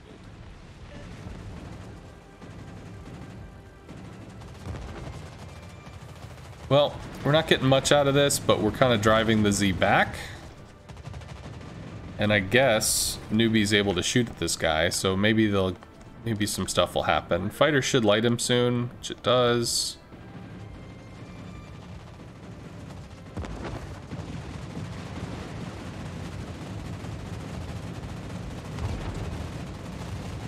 Yeah, those dispersed outwards, so it's too far to interact.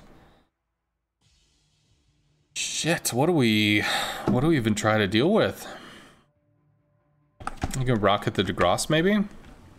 So Cleveland's on top of the Bismarck. I could bomb a Bismarck for Citadels, or I could bomb the Ignis for Citadels, but the Cleveland there, that's going to be pretty prohibitive. Autopilot mode enabled. Much bad people, much ouch. Colorado on top of the New Mexico is not insignificant either.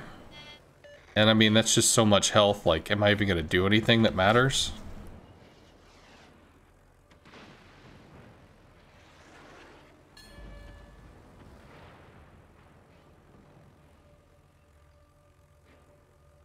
Have I seen the new AA and fire effects? Yeah, somebody released a video. I think it was Flamu, maybe. And he's, you know, showed what the public test server or whatever, the new visual effects. So they do look cool. It's ironically enough, you know, people say that AA doesn't do anything. One of the best things that Wargaming could do for AA is literally make the sound cooler. Make the visual effects look nastier. It sounds kind of weird, but if you have a first-person shooter and you put a shotgun in there, and you just like, you give it a little fart noise, every time it shoots, you know, people will assume that the shotgun is terrible because it just doesn't feel like it does anything. There's no response. But if you start adding more of a bassy thump, are you serious with this shit? A bassy kind of oomph when you take the shot. Even though the damage isn't changed, even though the mechanics didn't change, nothing about it is altered. People, oh, I like this gun now. Oh, yeah. Sometimes it's just the visual effect. Sometimes it's just the sound is enough to make it so that people are like, fuck yes, I want to play this.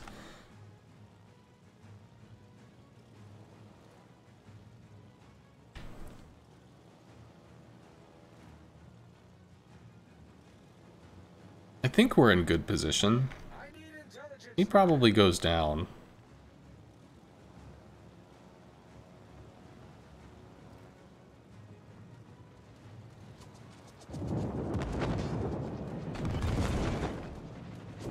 Cleveland's down. Cool. Our team has taken the lead.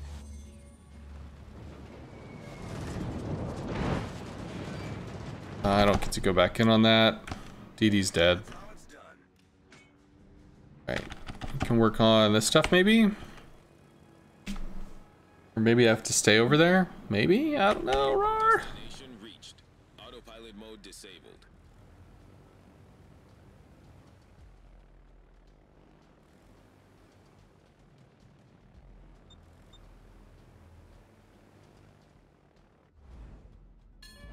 I mean, I suppose I could come out here.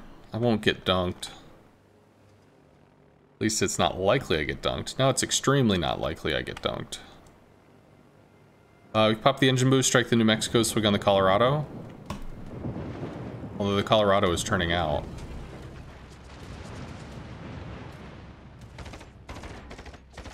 Slam on the brakes, hard turn. Torp's ready up fairly quick. So you get to take this drop. We'll kill him or they'll kill him. Not a surprise. So we'll swing back on this. Come on, planes. Come on. It would be nice if there was a button to abort attack runs early.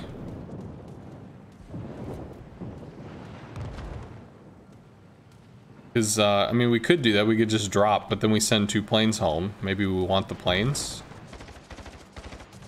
Try to off angle. He's turning. He might actually catch a torp. He turns into that torp. He dies. He's dead. Can bomb the Ignis or the Bismarck. Clunk.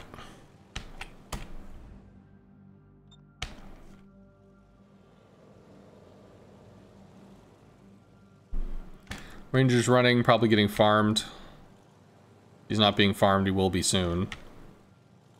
Turpits should be able to get torps off on the Ignis. Ignis should be dead, or at least extremely low, which maybe he already got the torps off and the Ignis just had a lot of health. I don't think the Turpit's torps are extremely strong. It's just the fact that they have torps. We can bomb the Bismarck, maybe get some citadels there too. Pop the engine boost. Drop fighters outside. Shouldn't be coming in with 8 planes just to get them all murdered, but it's the end of the game. Not gonna worry about subtlety.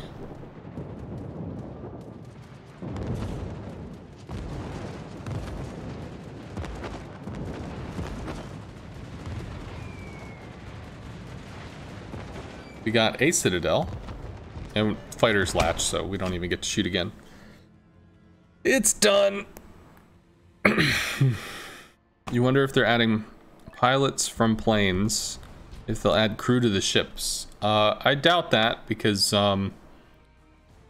Seeing parachutes, I think, is thematic, but seeing crew running for lifeboats and freaking out as the ship is on fire is probably a little more mature than they're aiming for. Plus, you know, with people being upset about planes and CVs and stuff, seeing the parachutes gives a little more immersion to, I took out a plane and I'm glad that I did it. Oh, I can see that the dude even came down. So it's more like, it's visual feedback. You did a thing, you see a result. You see the plane burst into flames. You see the plane splash into the water. You see the parachute come down. It gives you more of a sense of impact.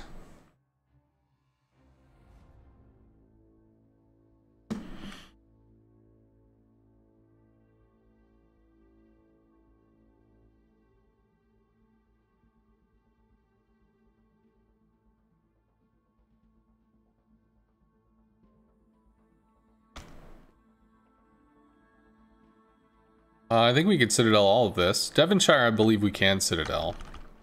Devonshire is a British heavy cruiser. And while they do have a lot of armor on their Citadel, I think we can do the tier 6. Black is smaller puffs now, though. Looks better.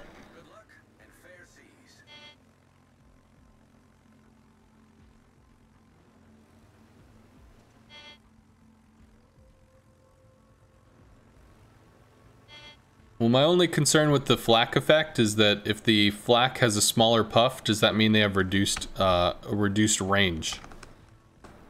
Because it sucks to take damage from something that doesn't visually look like it's on top of you. Fighter airborne. I could strike the Devonshire, but Ranger's pushing up real aggressive. Is he though? Maybe he's not. Whatever. We'll keep looking for other cruisers. Podvoyevsky. Well, we have 2, they have 1. No, Fubuki's leaving. Pensa spotted.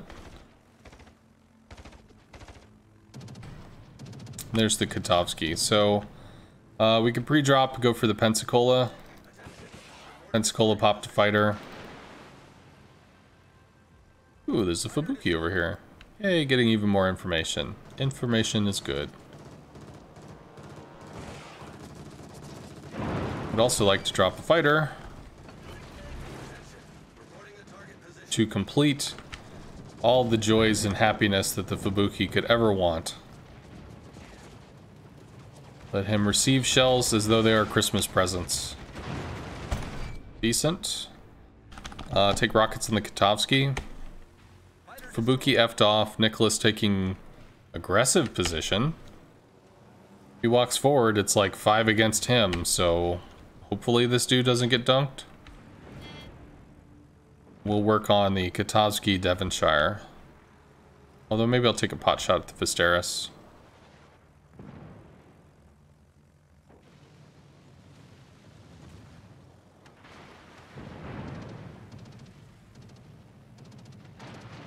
I think our Fubuki is dead. That was a wasted engine boost.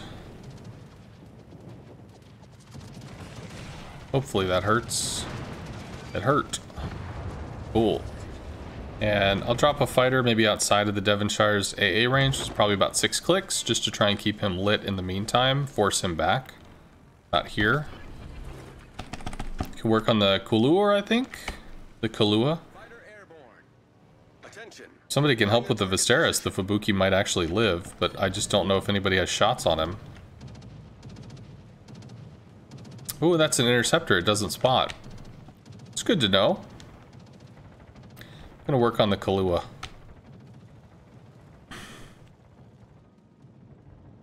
Ooh, Hatsu's gonna get hurt. Podvoyevsky 5, Hatsu 6. So I mean that technically tier-wise goes this way, but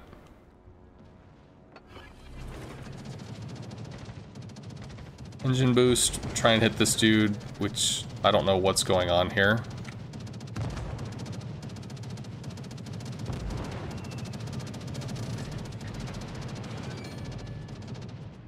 Fubuki's running on a Pensacola. This is a problem. This group of stuff is still an issue.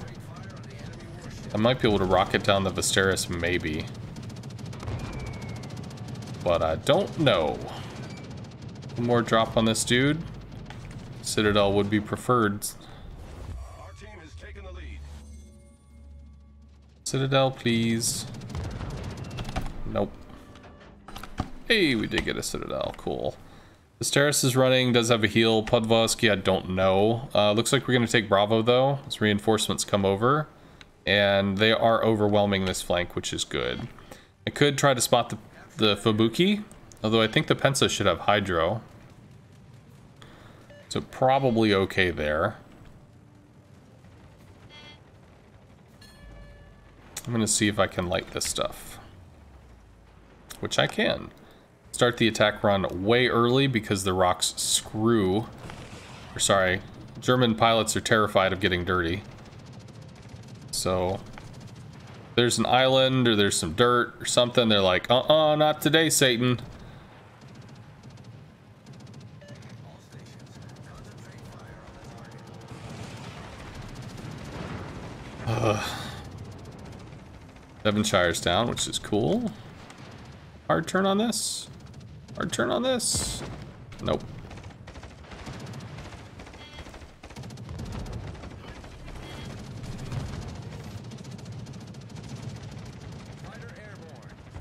I guess I swing on the Visteris. Not gonna be able to do really anything on that. I think he might have felt that I'm leaving him alone because he's like, whatever, he fucked off, I'm good. Wait, no! Not good, not good. There we go. Cavour Ismail versus a Julio. Julio Caesar probably goes down. I mean, they're just overmatched, just 3v1. Don't know what the Fubuki's doing. Nicholas is going over to, I guess, see what he can see. Although the Nicholas probably torped the Cavour. And this position looks like it's breaking, although we don't have a lot of stuff to push. So, Newbie actually might get murdered here. Yeah, hopefully he's not spotted, because otherwise that goes really poorly for him. Cavour eats a torp and dies. Try to work on the Fuso, maybe? Our victory is in sight. Fubuki is lit. I think he just wants to firm. Attention, reporting the target position.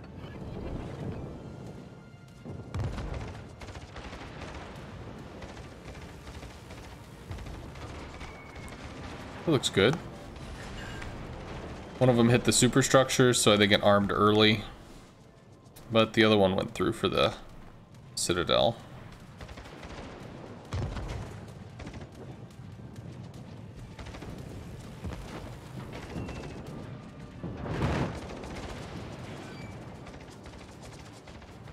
Dude's going so slow. All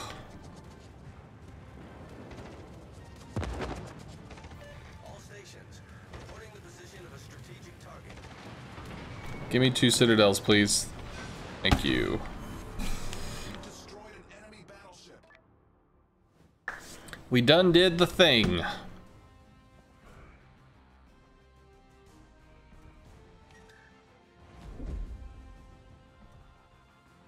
How much further? Halfway there. Probably another 2 hours.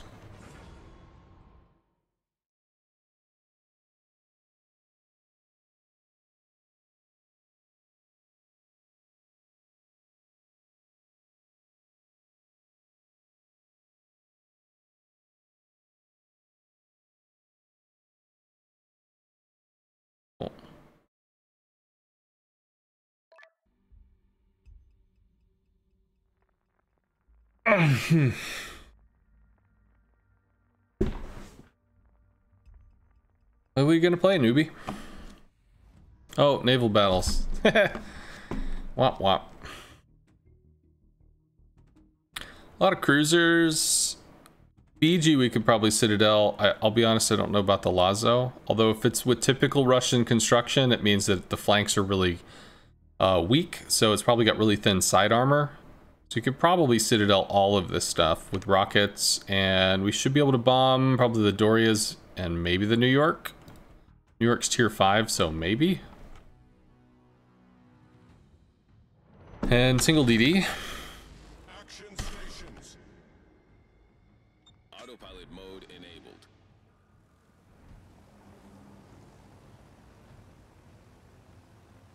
You tried, Lego.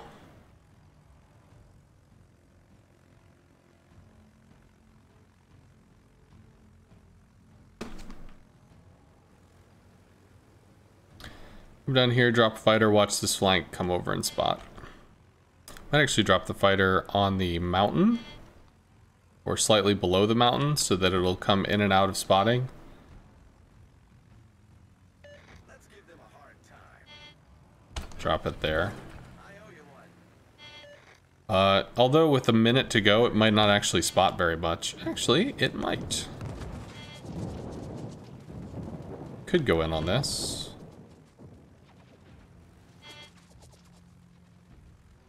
Destination reached. Autopilot mode disabled. Fighter airborne.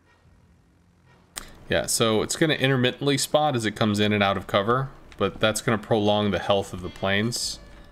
It'd be more like, what, radar pings or something? All stations retreat. Walking into a 2v1, newbie. Hard cut here for the Lazo.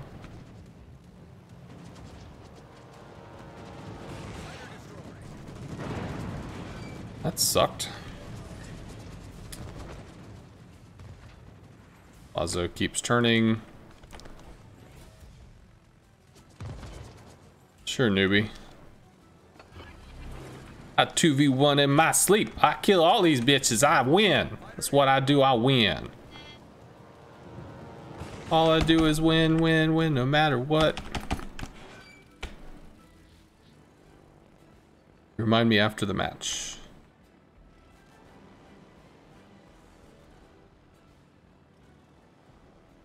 Omaha is also being a little silly here. Back.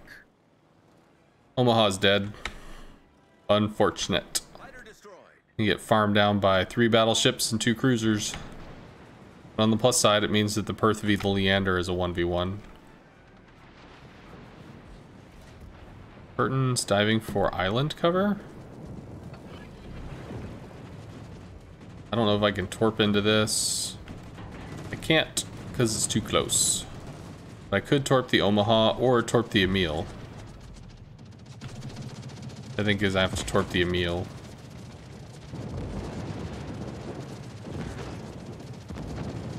So many fucking people. It's probably smoked and can't see anything. Nope, he's not. Leander is smoked. Can't see anything.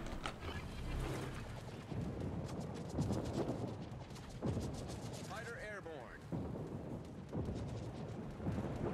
Gonna lose 1 plane here, which means we can torp into the Burton with the single torp.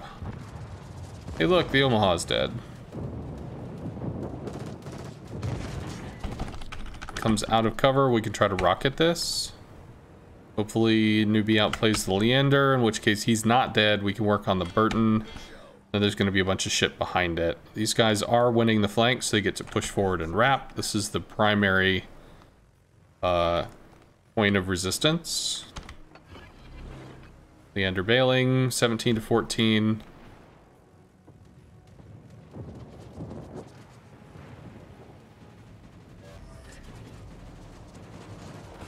Fighter destroyed. Gets clunked.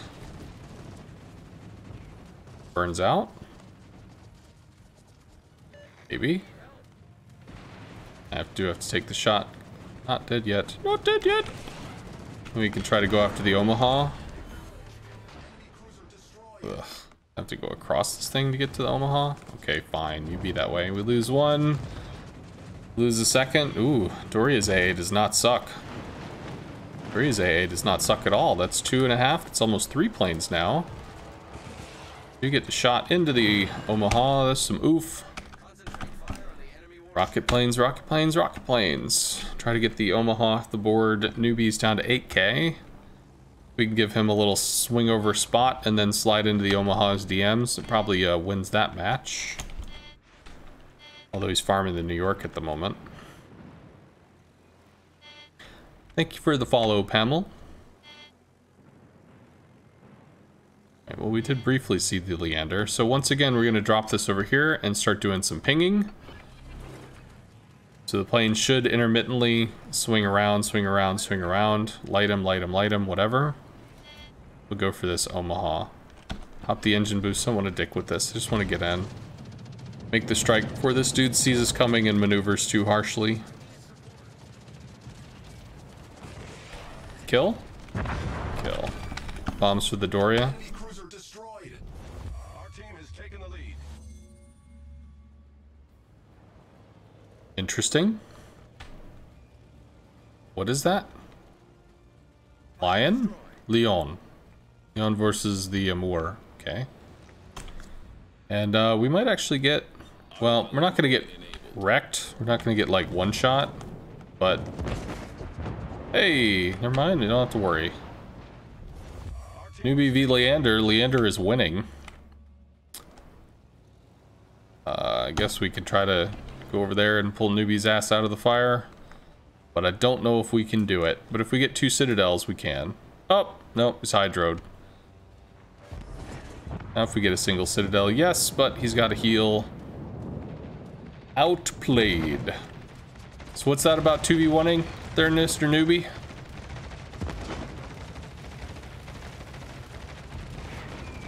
My milkshake brings all the purse to the yard.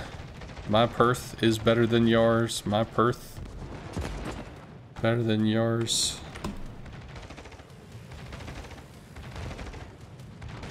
Whatever.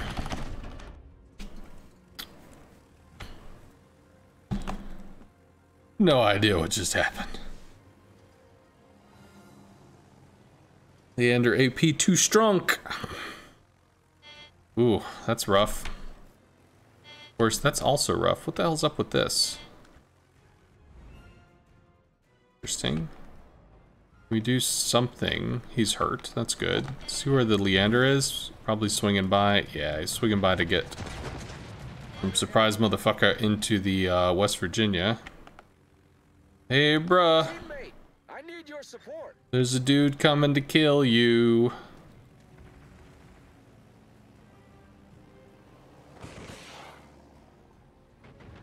Oh, wouldn't that have been a cool shot? Using the power of prediction. Gets a bunch of torps into the West Virginia. He's probably dead. Leander has what? I mean, Leander's British, so he's got the single torp option, so he could just conga line the torps down and murder the battleship.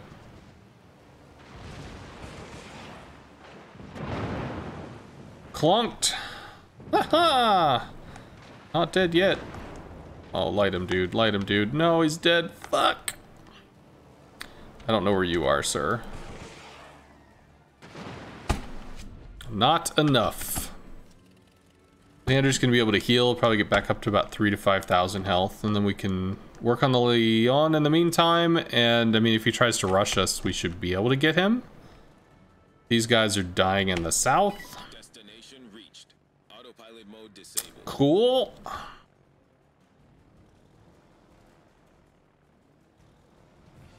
Let's drop a fighter over here to try to spot the Leander if he tries to make moves. And then we can try to run bow ties across the Leon. Okay. It's working. Lazo and New York are very high health, though. Okay, how hard are you gonna turn, bro? Very hard, sir. Come out this way, turn back in. Works out. Ooh, he's flooding. Have a drink on me, sir. Leon is dead. Look for the Leander again. He did heal. A little. We've destroyed an enemy battleship. He wants my dick. I don't think he can torp at that range, but maybe. I think British torps can be like 10 clicks. Oh, fucking island fun. Yes, please. Absolutely. Let's enjoy the islands. Let's enjoy the islands today. Oh, but he's showing us side. without the island being there. Oh, he wised up. He's turning back. But 1700, I think we can do. He did. Alright, so he probably didn't get torps to travel all that way just for me. So we'll work on that.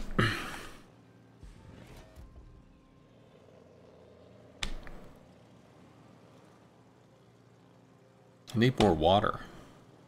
More water.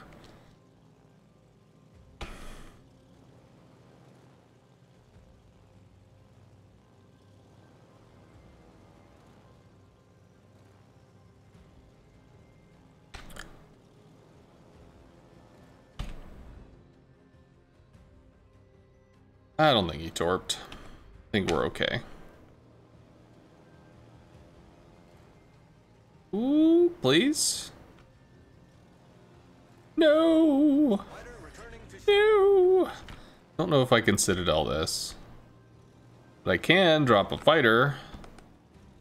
And I think I actually have to go for the Lazo. Lazo is more scary than the New York. Lazo's gonna have more accurate guns, probably shoot on a faster cycling time if the Fushan is spotted. And may have Hydro. Oh, that might work. It did not.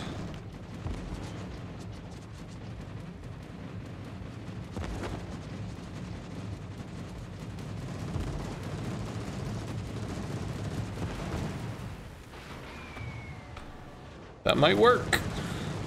It kind of did. Took a nibble out of him. And I don't even think I get to drop again. Maybe. Nope.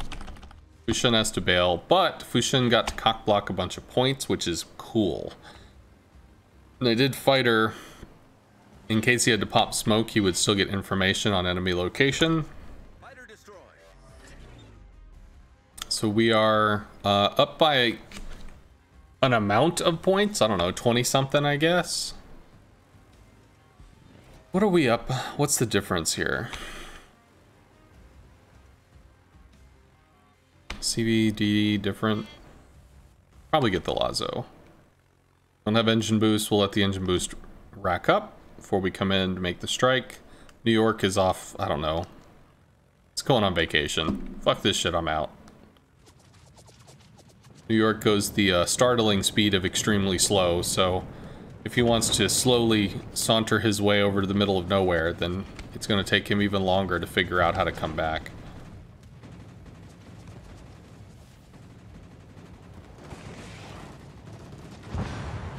Got him. Enemy cruiser foundered. Right, so that pretty much clinches it. I don't think we can fuck up at this point. I mean, there's always a chance. But I think we're probably pretty good. Yep. Nyom. See that high octane action? Nyom. Got places to be. Got stuff to do. Ain't no time to sit on the job. Gotta chase some imaginary shit over on the one line. Yeah. I don't know if I could Citadel to New York. I never remember. But if I can Citadel him, it's a hell of a lot better than torping him. So I will try to Citadel him and see if it happens. It's tier 5. I should, right?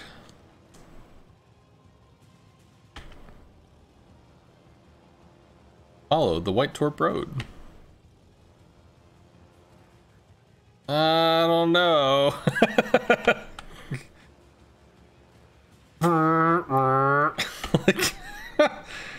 Seemed a little optimistic there, buddy.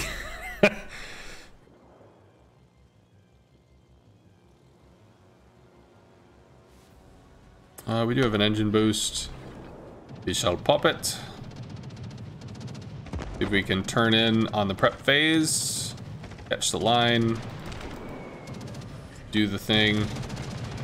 Got 2 hits, none of them Citadels, but maybe we'll get a better chance coming in from behind. Kobuki is suffering from blue ball syndrome and opened up with his guns. Hey! We got a citadel.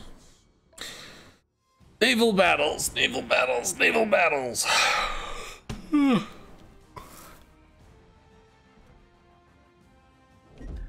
Eisenhower got 4 kills. Oof.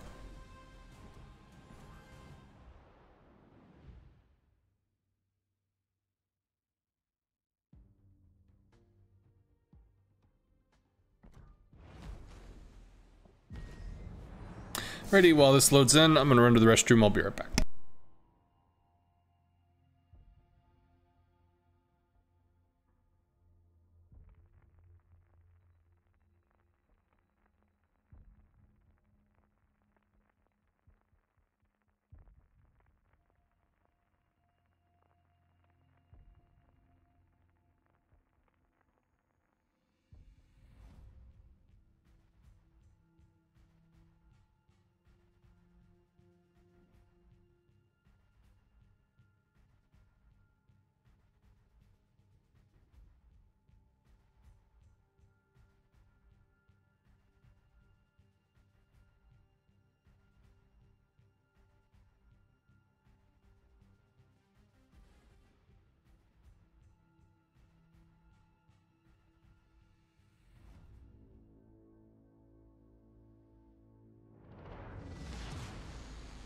Action stations.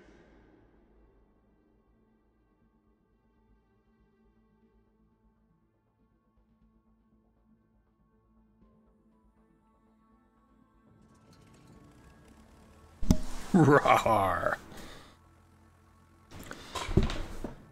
Let's see.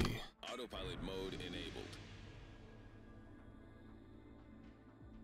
Can we just...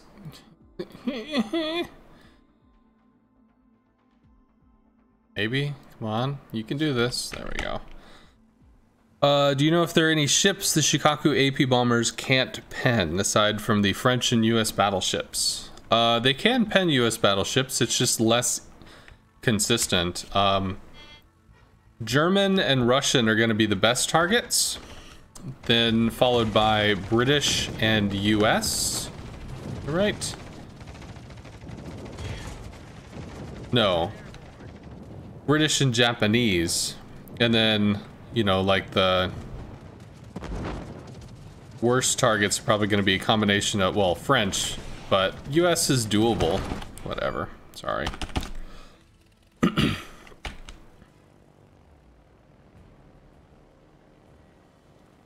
Russian and German are going to be the best choices for AP citadels on AP bomb drops.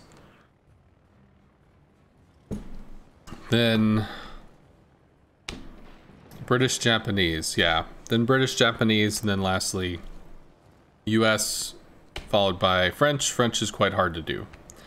Alright, so everybody's been spotted while we've been spaced out.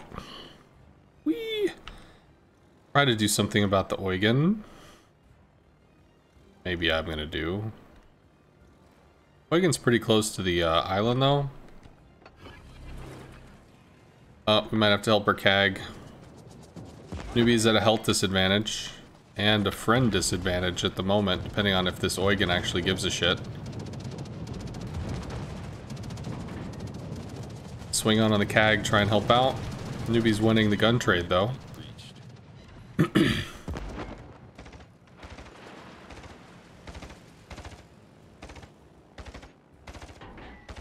Turns out, swings, nope. Stabilized. Eats torp, dies. Cool. Looks like we got 2 torps on the Eugen, really? It's kind of surprising. We'll drop a fighter. No, can't drop a fighter because we dropped it over there, so can't give him a spotting. Okay. Destroyer aside happened over there. Eugen, what is Eugen? That's 8, right? I can't Citadel 8. My mind is failing. I might need to eat.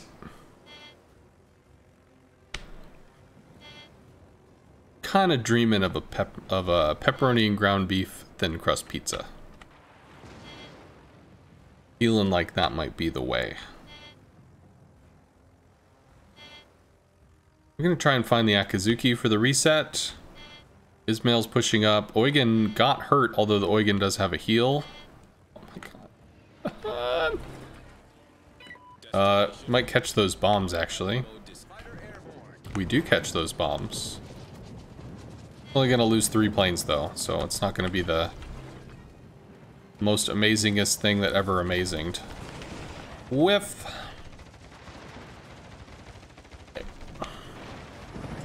But we can keep this dude lit. New Orleans is trying to light him up. Cool. Normandy's getting lit up. Cool. DDs don't want to be hit by rocket planes. They just keep spinning in a circle. You do extremely shit-tastic damage to them. Why are you not shooting the Akazuki, New Orleans? We were in this together. We were doing it. I was lighting, you were shooting. We're making a good team. And fighter. Okay. This guy's still running. Can bomb the Bismarck. Might get Citadels there. How close am I to Parzival? Ooh. A little over halfway-ish. A little over halfway, maybe. Probably like 80 to 100,000 out of 160,000 experience grind. Autopilot mode If and I had a guess. I think it's about like a 6 to 8 hour grind without using like copious amounts of special signals and stuff for bonus XP and all that whatever. Okay, Ismail's actually getting dunked, so we're losing this side, which is no bueno. Yes, we are losing this side. So we lose our Ismail, then the Albemarle gets killed by the Vlad, so we lose A. Outside of like newbie getting some silly torps or something. Bismarck doesn't have great AA, which is why it has a fighter consumable. We get a double sit. So German battleships very weak to aerial citadels. Come on, fucking get back in there.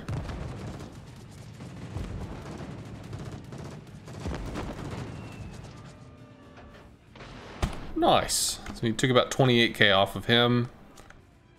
I can use torps against the Eugen. I can't rocket it.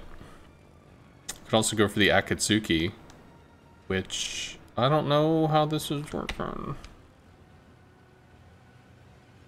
Cool. Newbie takes the Eugen. Eugen's down. Bismarck knows that the Icarus is there. Is he getting secondaried? He is getting secondaried.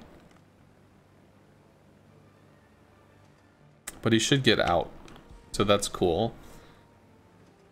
So at this point, we're just trying to keep the Albemarle alive. Maybe give him some information. Albemarle just walked out. Shots out. Shots will be out. Did he juke the torps? He did. So it comes down to a Bismarck, which we could Citadel. Live! We dropped our planes too close to the Vlad. We probably lose 1 fighter. Maybe 2. Or they latch.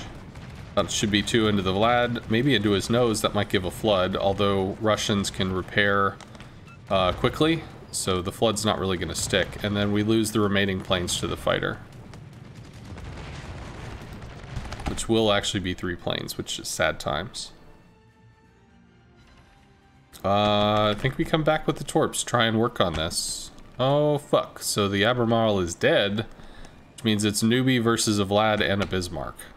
And then there's this big knot of unpleasant awful over there.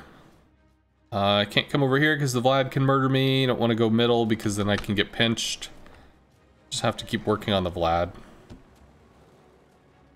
Newbie, if you want to smoke and try to farm or something, I can drop a fighter to keep this lit, but you're gonna need to smoke before you die.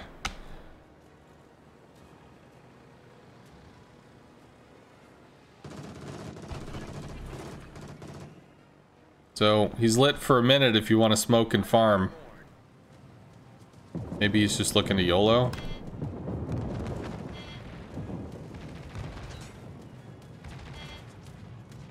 I don't know. Do a replay review while eating? I'd have to go get the food. I suppose I could do that though. Right, so if the Akazuki is in smoke and able to just shoot for free, the Anshin is super dead. Awesome. And then hopefully Akazuki lands shells in the Akatsuki. That's going to change the lineup over here big. If both of these DDs get taken out, that's going to be huge. Newbie's going to have to just fend for himself. And I think we have to bomb the Ismail. We can keep the Akazuki lit. Take the shots, man. Land the shit. Fuck.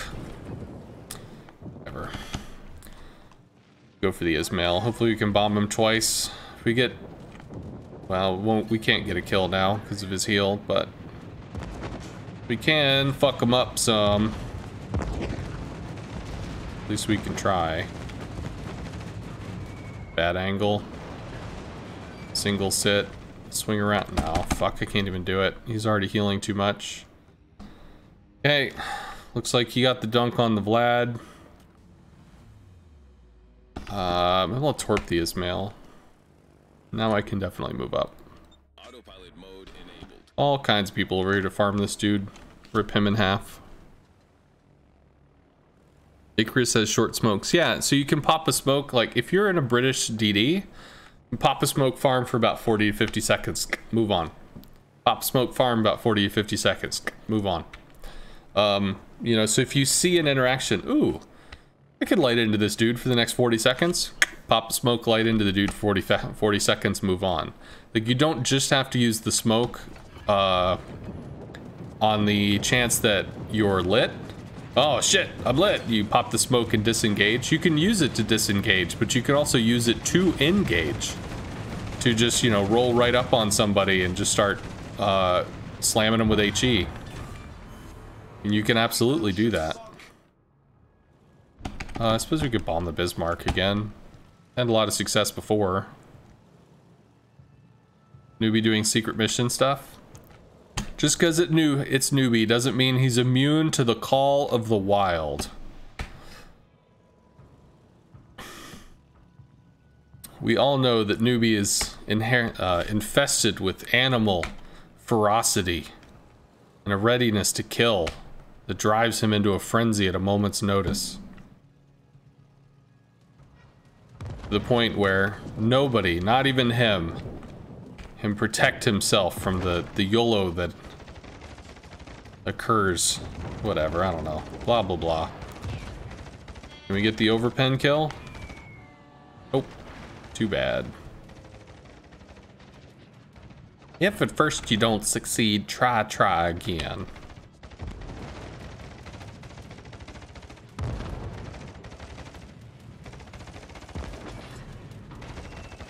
Yep. All right.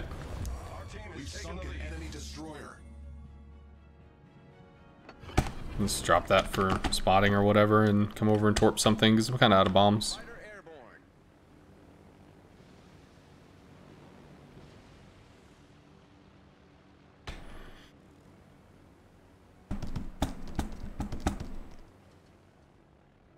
With that southern accent.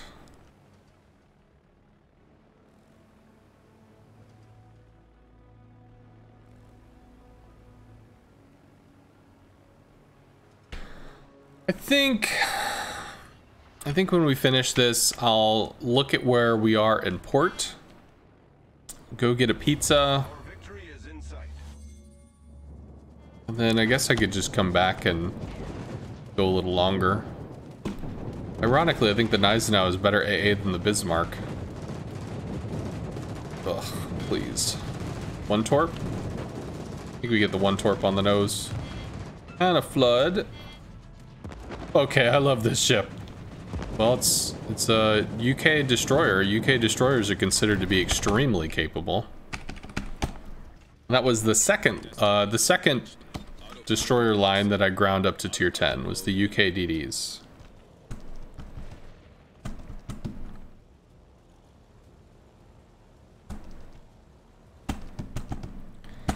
I hate CVs. Well, you're in the Gneisenau, you're in a good ship to kill planes.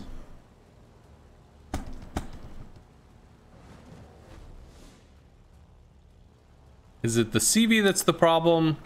Or is it the 7v2 that's the problem. I mean, let's be realistic about this. Fucking planes, man. Yeah, but if we can get a single citadel, wasn't even the planes that killed him. Nice to see a CB dedicated player in the English community. Hello, hello.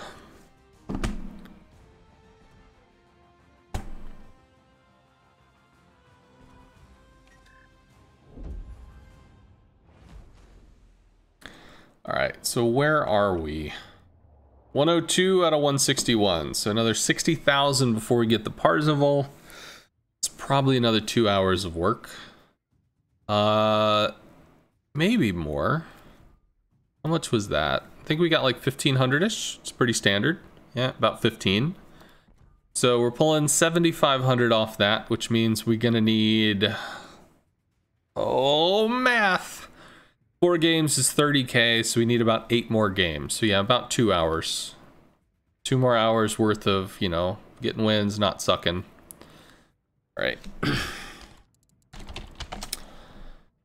Okay, so I am going to order a pizza, go get the pizza, and eat the pizza. And I'll either A, eat the pizza and watch some replays or something, or eat the pizza, then come back and just play the game.